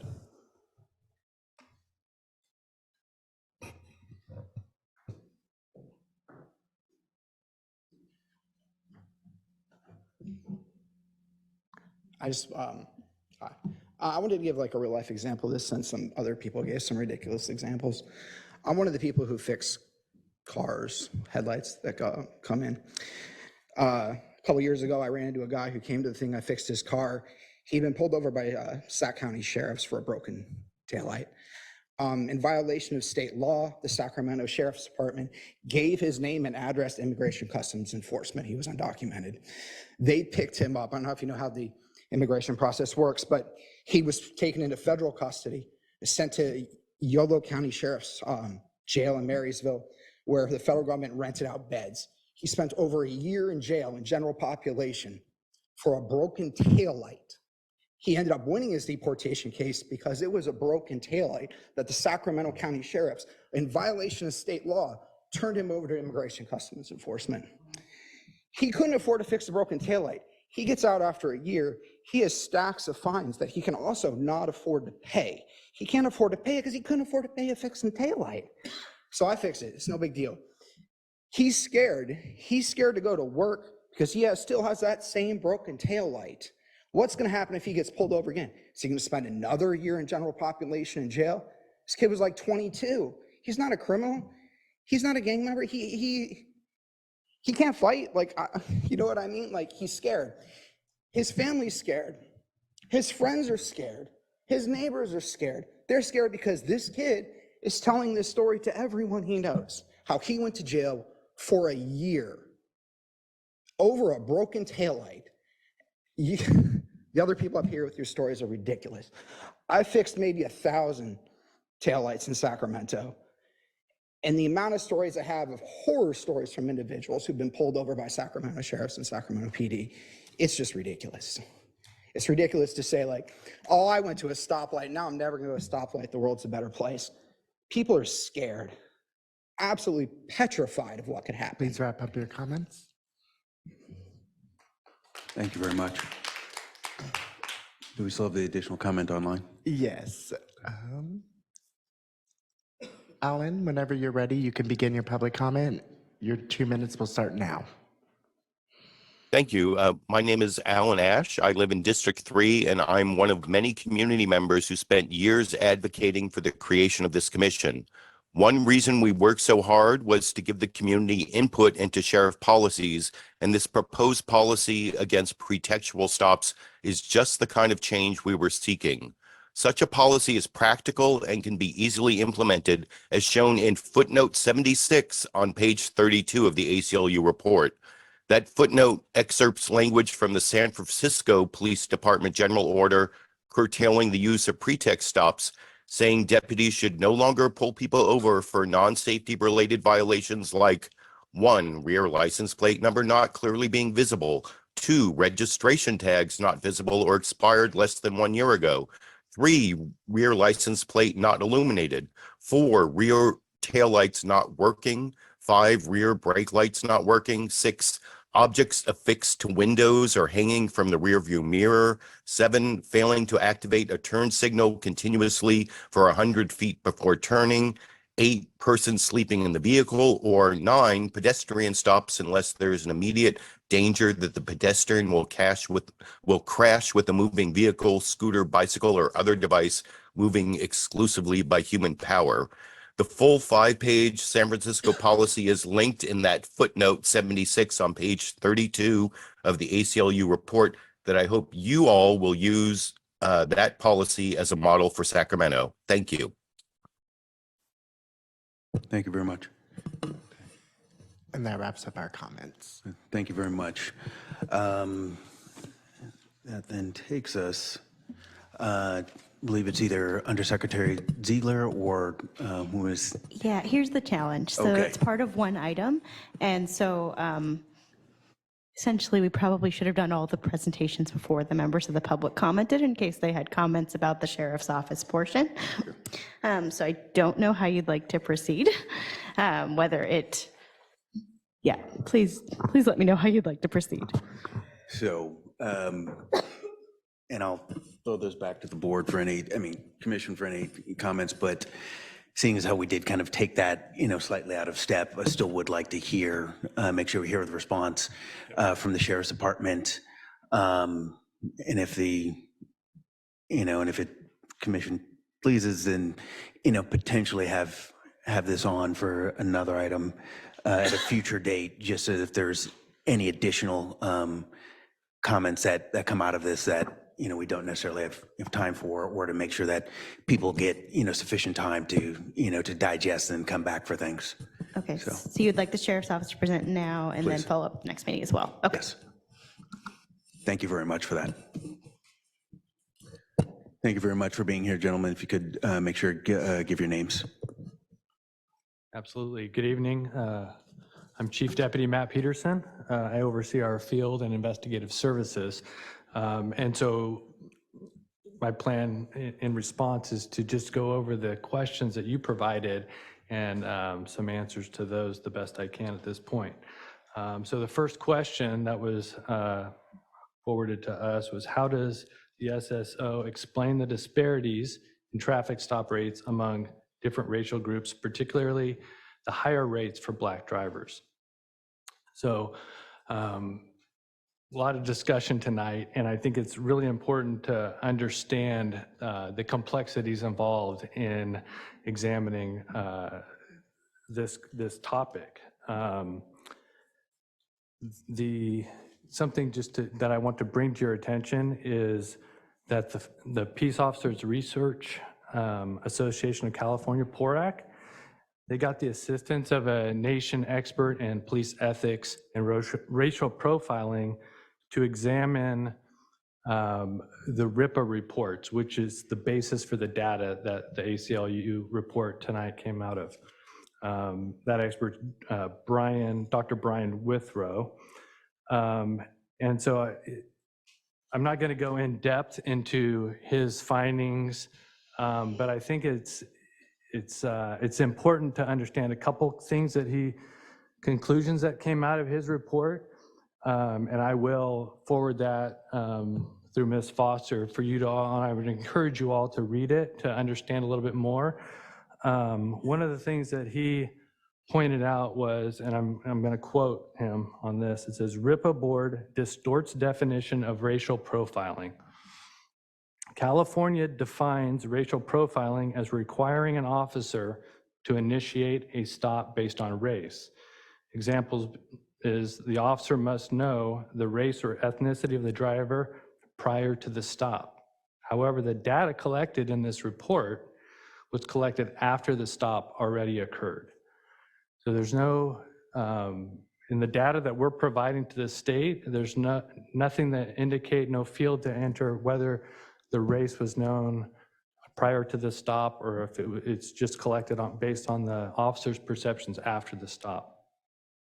The other point that I want to bring up that Dr. Withrow concluded was the RIPA board employs fundamentally flawed statistical analysis. The study includes only one independent variable, the driver's race or ethnicity, meaning that race or ethnicity is the only explanation as to why an officer initiated a stop. It fails to consider vitally important contextual information and a myriad of other potential motivations or justifications for the enforcement action. these aren't my conclusions. This is an expert that's been commissioned, but I think it kind of shows the complexity of the issue. With this said, we haven't done a definitive study on our own data to determine, to provide an explanation for this. But I think it's important to understand that we assign our staffing for patrol based on calls for service. So community calls us, asks for our assistance. That's how we assign our officers. That's the area we assign them to. That's the days of the week. That's the hours that their shifts are. We're trying to create that efficiency to respond for the community's needs. So the other thing that Dr. Withrow pointed out, which I suspect is something that is a causal factor of this data that was presented tonight, he says areas of communities that experience high levels of crime or victimization, or from which numerous calls for service are received, are assigned additional patrol deputies. This means that the residents of these areas are inadvertently subjected to higher levels of routine observation. Unfortunately, many of these areas are populated principally by racial and ethnic minority residents. It seems to be a reasonable conclusion, but like I said, we haven't done an in-depth study on this topic. Second question that you asked was if we could provide data on the outcomes of traffic stops, such as citations, searches, and arrests broken down by race. We provide all this data to DOJ in raw form in a big Excel spreadsheet with codes that comes from our system. I will have that data pulled, and I'll also forward that to Laura to provide to you so you can see that information. What training and policies are currently in place to address and prevent racial profiling in traffic stops? So in our academy, our recruits receive 9 hours of principled policing. That's right on topic. They receive 12 hours of cultural diversity, racial profiling, and hate crimes class. In our jails, they receive cultural awareness training, and then ongoing training for all of our officers is a course called Beyond Bias, Racial and Identity Profiling to comply with the Penal Code Section 13519. And that's at least every 5 years. It's reoccurring training. Part of our use of force training that happens every 2 years is a procedural justice component that talks about the importance of providing voice, neutrality, respect, and trust during interactions with the community. There's also training for pre-patrol before they go out specifically to collecting the data on AB 953. And then we also, somewhat related to this topic, is the mental health aspect of crisis intervention training. That's a 24-hour class that all of our deputies receive. The policy that's related to this, we use a company called Lexapol. It's a widely known policy. The policy is bias-based policing. The policy statement says the Sacramento Sheriff's Office is committed to providing law enforcement services to the community with due regard for the racial, cultural, or other differences of those served. It is the policy of the Sheriff's Office to provide law enforcement services and to enforce the law equally, fairly, objectively, and without discrimination towards any individual or group. That's just the policy statement. I'll also provide that entire policy to Ms. Foster also for you to see. What's the SSO's criteria for determining the necessity and justification for a traffic stop? Conducting vehicle stops is one of the most fundamental duties that a patrol deputy performs. Deputies conduct vehicle stops for a wide variety of reasons, ranging from issuing a citation for an equipment violation to apprehending armed and dangerous felons. It is not unusual for a patrol deputy to stop at least one car per shift, if not more. The data that was not provided on the PowerPoint presentation tonight, but was included in their appendix of information that I think is important to be aware of too, is that 58% of our stops that we conduct are in response to calls for service. and 42% are officer-initiated. Every stop must be based on a standard of reasonable suspicion or probable cause consistent with the Fourth Amendment of the United States Constitution. Also, every stop must meet the equal protection of the law standard established by the 14th Amendment of the United States Constitution. That is, race, ethnicity, or national origin may not be considered in any fashion or to any degree by law enforcement, except when officers are looking for a specific suspect identified in part by those criteria. What measures does SSO take to ensure transparency and accountability in its traffic stop practices? So we've used in-car cameras for several years now and recently deployed body-worn cameras to the majority of our deputies in the field. In addition to the evidentiary value of this video, it provides a valuable tool in reviewing our officers' interactions with the community. Any reports or complaints of misconduct are thoroughly investigated, and this camera footage is absolutely critical to that review to ensure that we are accountable and transparent in our review of this. What data or metrics does the SSO use to evaluate the effectiveness and fairness of its traffic stop practices? We don't establish any quotas related to traffic stops or citations. However, we do encourage proactive policing through vehicle and pedestrian stops as time permits in between calls for service. Is the SSO willing to review and potentially revise its policies on pretextual stops, considering the report's findings? We don't have any policies or specific training directing our officers to conduct pretextual stops. However, as noted in previous discussions, it is legal. The U.S. Supreme Court's decision in Wren versus United States affirmed that it does not violate the Fourth Amendment prohibition against unreasonable search and seizure. The Sheriff's Office is going to continue to enforce the law in accordance with the Constitution and in accordance with California state law. How does the SSO plan to use the findings of this report to inform future training and policy development? As I was referencing our policies and training, it's very clear that our organization does not allow, does not encourage, does not tolerate any racial profiling or any discrimination. We'll continue to look for training, look for improvements as we continue to act in accordance with our mission of serving the community.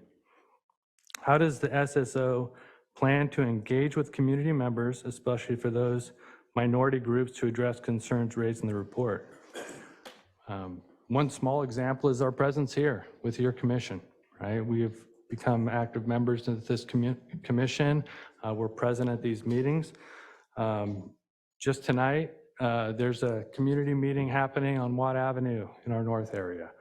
That's one of 6 meetings that we're doing with the community over these last 2 weeks, and we do them on a reoccurring basis throughout the rest of the community also, not just our north area.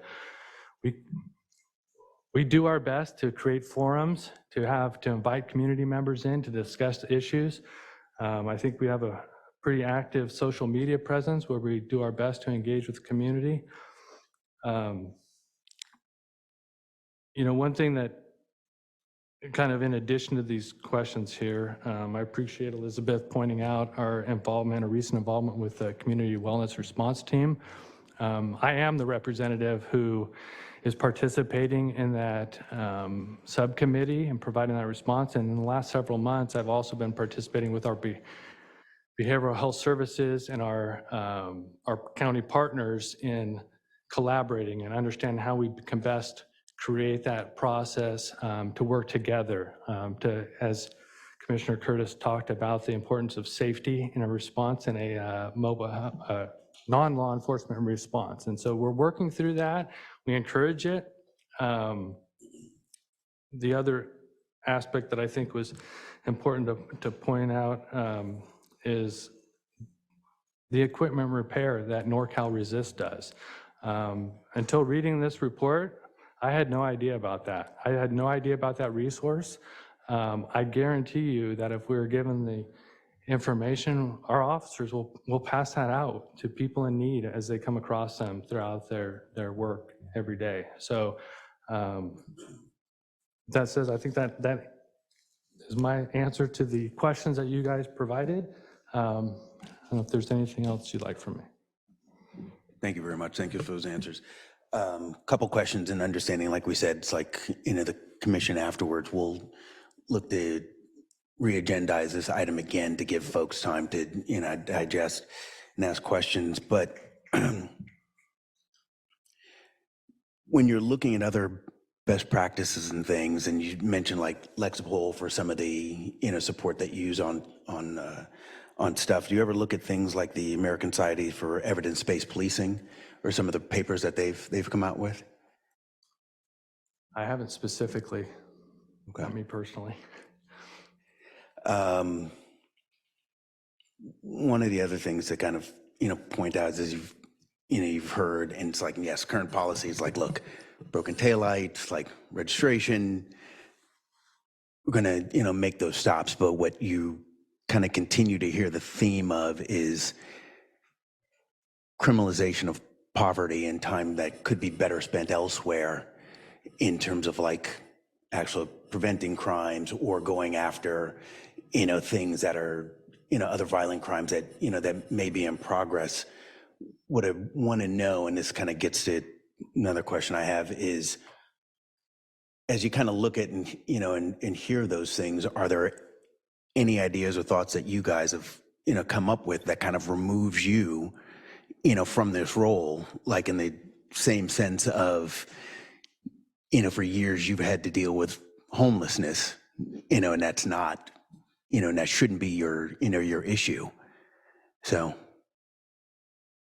and if you don't have something now, again, we'll come back to that, but. Well, I'm not understanding exactly what the question is. Sir, no problem. So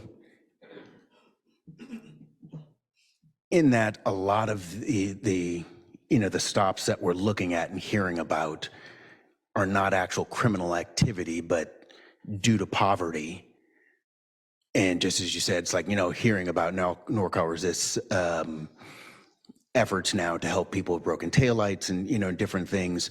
Are there other suggestions that your department has that might kind of take you out of that role of having to deal with some of those things that aren't actual, aren't actual crimes, but just due to someone being poor? So I don't know if we're completely on the same page, because those are violations of the vehicle code, which are infractions, which are criminal infractions.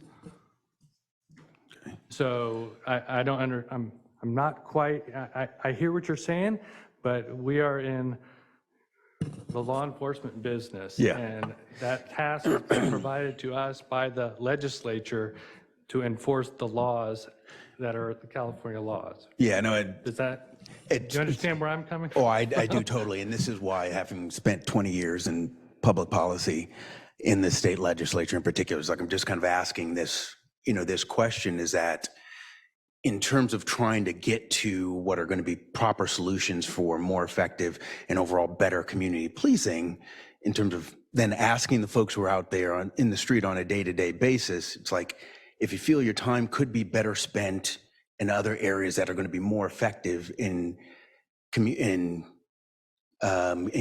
safety, are there things that you think potentially could be changed, or ways that which other community resources could be used so that, you're not spending your time going after those types of, infractions or criminal violations of the code?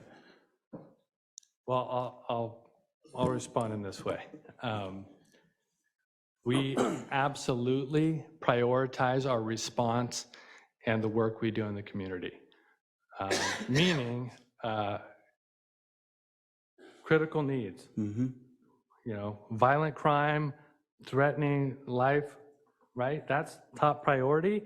That's what we focus on, and it all goes down in a prioritization, right? So to say, is there a way to shift? This is a low priority to us. And I think maybe there may be a lack of understanding of the amount that we enforce these types of violations. I think the vast majority of our officers' time is spent handling serious calls throughout the community in response to the community, particularly as I talked about when 58% of our stops are generated by calls for service. There's a need from the community to do that. So I know that the presentation shows a percentage, roughly 60% are, as you are terming, non-criminal. But that's a small sample compared to our daily work. Thank you. And thank you for that. I understand it's like you don't necessarily have an, answer for that. And this is what I'm also tempting to kind of use this for, and it's like in this interim, is a little bit of a brainstorming session of like,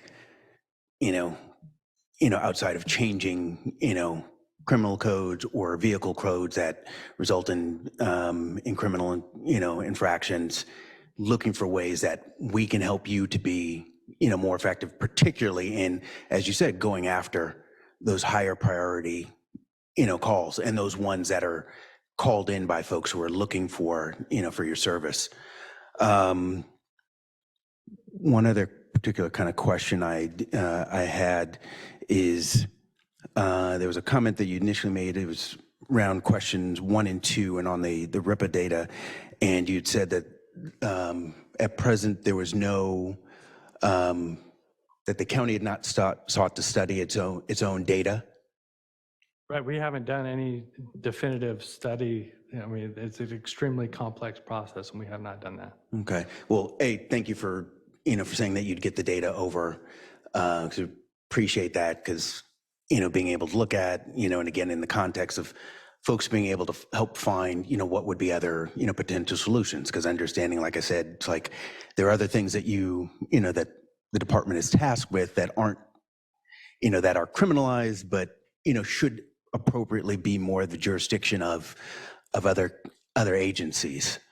That being said, it's like, even though you haven't studied the data, do you see a potential effort, or, is this something that's in talks to actually study the data and then kind of look at this in the game film kind of sense of like, all right, well, now we have this data and now we know what, what's happening from our officers out on the street. Here are ways within that 5-year span of retraining that we're actually going to like, more frequently adjust, behaviors or policies. We're always looking for ways to improve what we do. Absolutely. Okay. Thank you very much. Commissioner Baker and then Commissioner Stoller. When you said 58% of your stops were calls generated by calls of service, I have several questions here. Number one is that one. And then I didn't quite get what you said the 42% was. And my main question is, I appreciate you saying that you didn't know about the NorCal program. That was another question I had. And your officers would not have a problem passing out pamphlets if they come involved with a violation of a broken tail light or whatever the case may be. As long as the pamphlet is listed where those folks need to go, your officers will not have a problem passing those pamphlets out. Not at all. Thank you. Commissioner Stoller, then Commissioner Martell. Great, thank you. So I know who Brian Withrow is, and any commissioner wants to talk to me about him, I'm welcome to tell you what I know of him. This 54, to follow up on Commissioner Baker's question, it sounds like you're saying 54% of all traffic stops were from community calls? 58% 58? were the stops that we reported for RIPA. Yes, were calls for service related. That's this data set that was analyzed by 2019, it was, the same data I set. pulled it from there, what they posted online. Doesn't that though kind of like line up with the moving violation numbers? People aren't calling in someone's invalid registration, really, are they?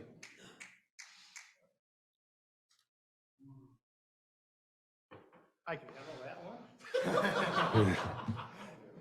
So, Thank you, I Mr. think in Zico. this context, Commissioner Mike Tigler, Under Sheriff, first time I've ever been called Under Secretary. I've been called number 2, Under Boss, but never Under Secretary. So Sorry, Under Sheriff. yeah. So going back, so in context, right? In this day and age, this one stat hasn't changed for at least Sacramento County Sheriff's Office for the 30 years I've been here. I've been doing this. Times have changed. Our majority calls for service are not violent crime. They're around the homelessness. They're around retail theft. They're around traffic. And to answer your question directly, yes, people call in all the time with suspicious cars parked on their street, out of registration, parking illegally. They call all the time. And here's why. It's quality of life issue for people. Happens all the time. So do you have data on those? Are you saying those are AB 953 Yeah, stops? we can supply that, but the amount of calls that we get, not only through the comm center, but into our office, traffic is huge. So the second thing I want to say is just thank you for coming out. I think it takes a lot of courage to confront topics like this. I personally, they're hard conversations. And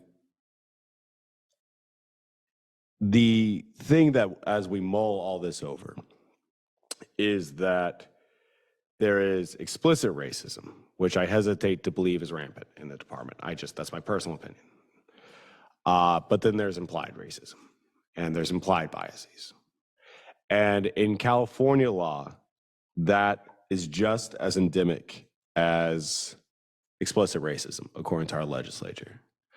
A few years ago, we passed AB 2542, where we declared, racism implied and express a public health crisis. And we said it was co-equal to a violation of constitutional rights. And I think that's the genesis of a lot of my questions, is that when I see this data and I accept what you're saying, you're like, oh, but that's where the cops are, John. Like, what do you mean? Of course, that's where the stops are. That's where the cops are. I get to, well, why are the cops there? And that's also what I think Chair Morton is getting to of, to your point, yeah, there are laws, but you also don't do you don't do parking citations. And that's a law too, that you've pretty much given over to another department in a sense. We do those. We have a parking enforcement unit. Yeah, but it's not the gang special operations unit. And that's It's its own unit. It's the parking enforcement unit that's run by the sheriff's department. right. But it's not that same type of thing, right? Where it's like the gang special ops unit. You and I both know what this looks like. It looks very different than your parking enforcement unit. And that's what we're talking about, is how the community feels. So I do thank you for your courage in coming out. This is a hard conversation to have, and we all kind of have to confront our implied biases as we go through these conversations. Yeah, and I'll comment on that. This is not hard for us.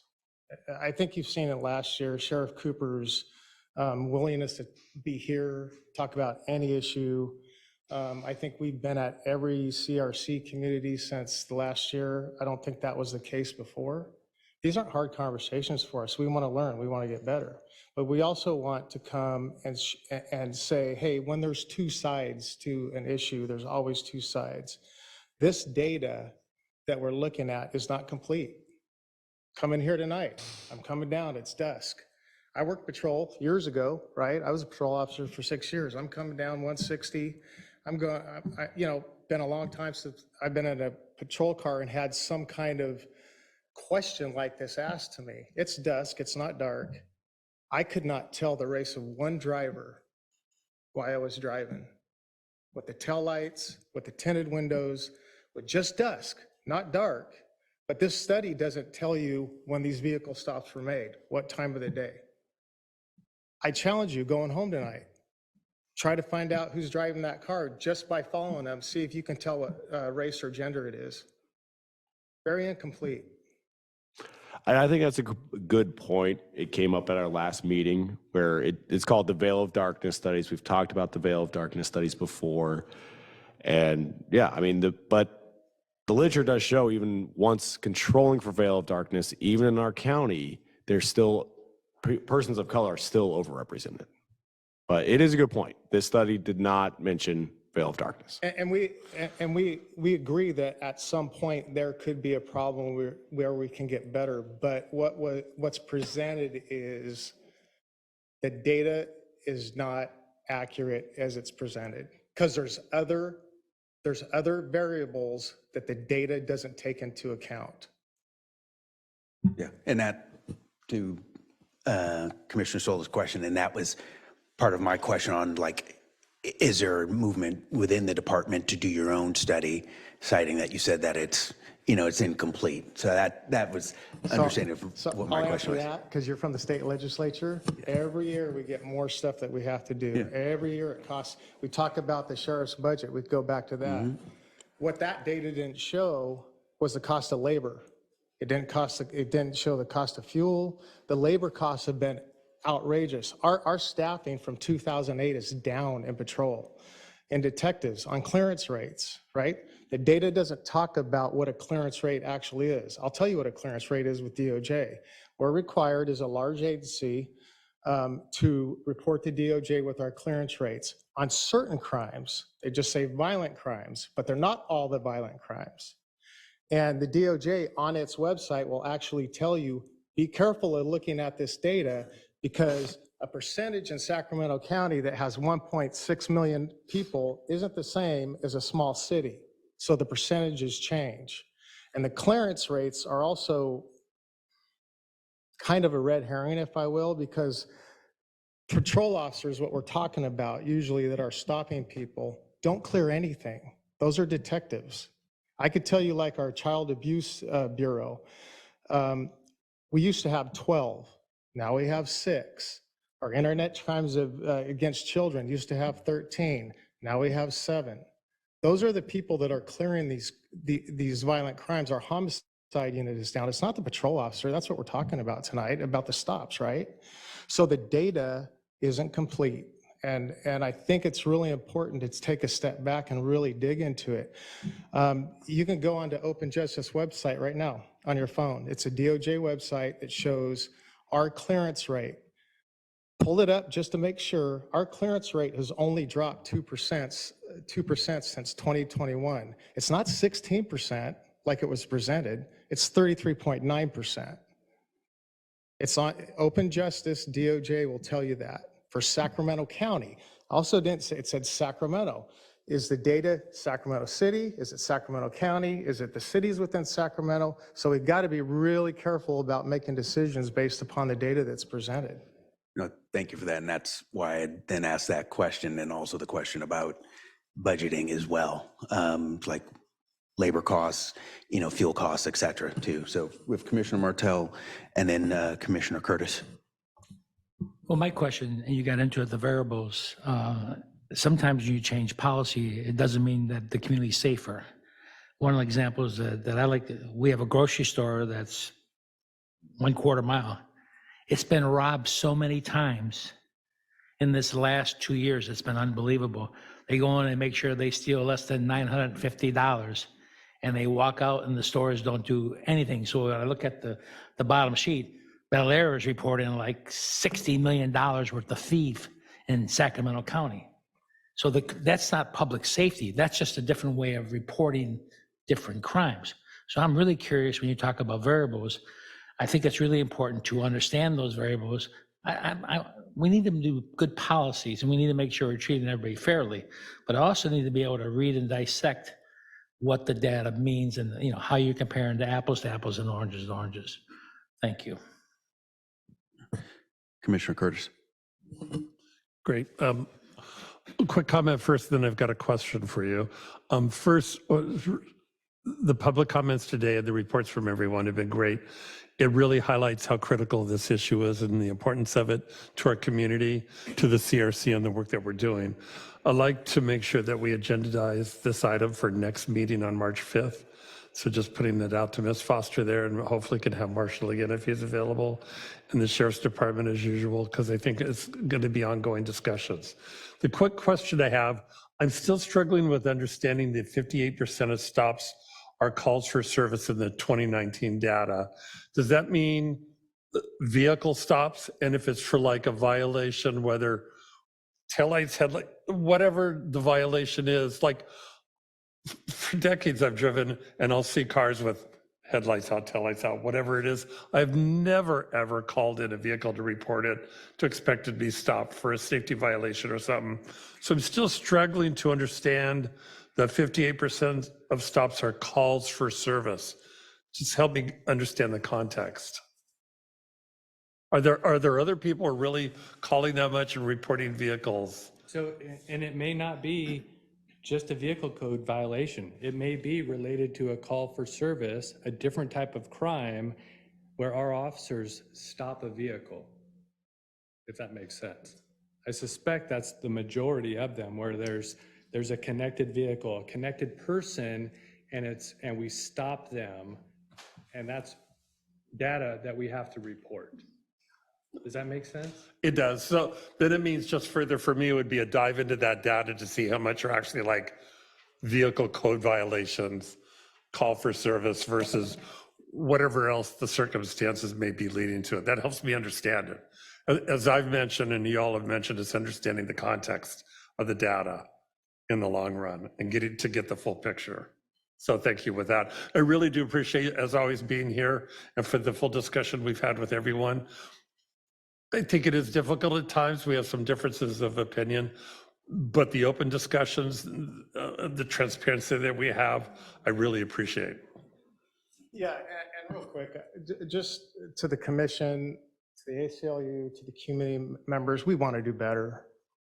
We're always going to strive to do better, and if we can learn stuff from some of the things that are here or learn things in the future, Sheriff's commitment is always do better. So we'd rather, no offense, not be here. But we're always going to be here to answer your questions. Well, thank you very much for your time and the presentation. We look forward to seeing you in March as well. Thank you. Mr. Clerk, Ms. Foster, and I believe then that takes us to our next item.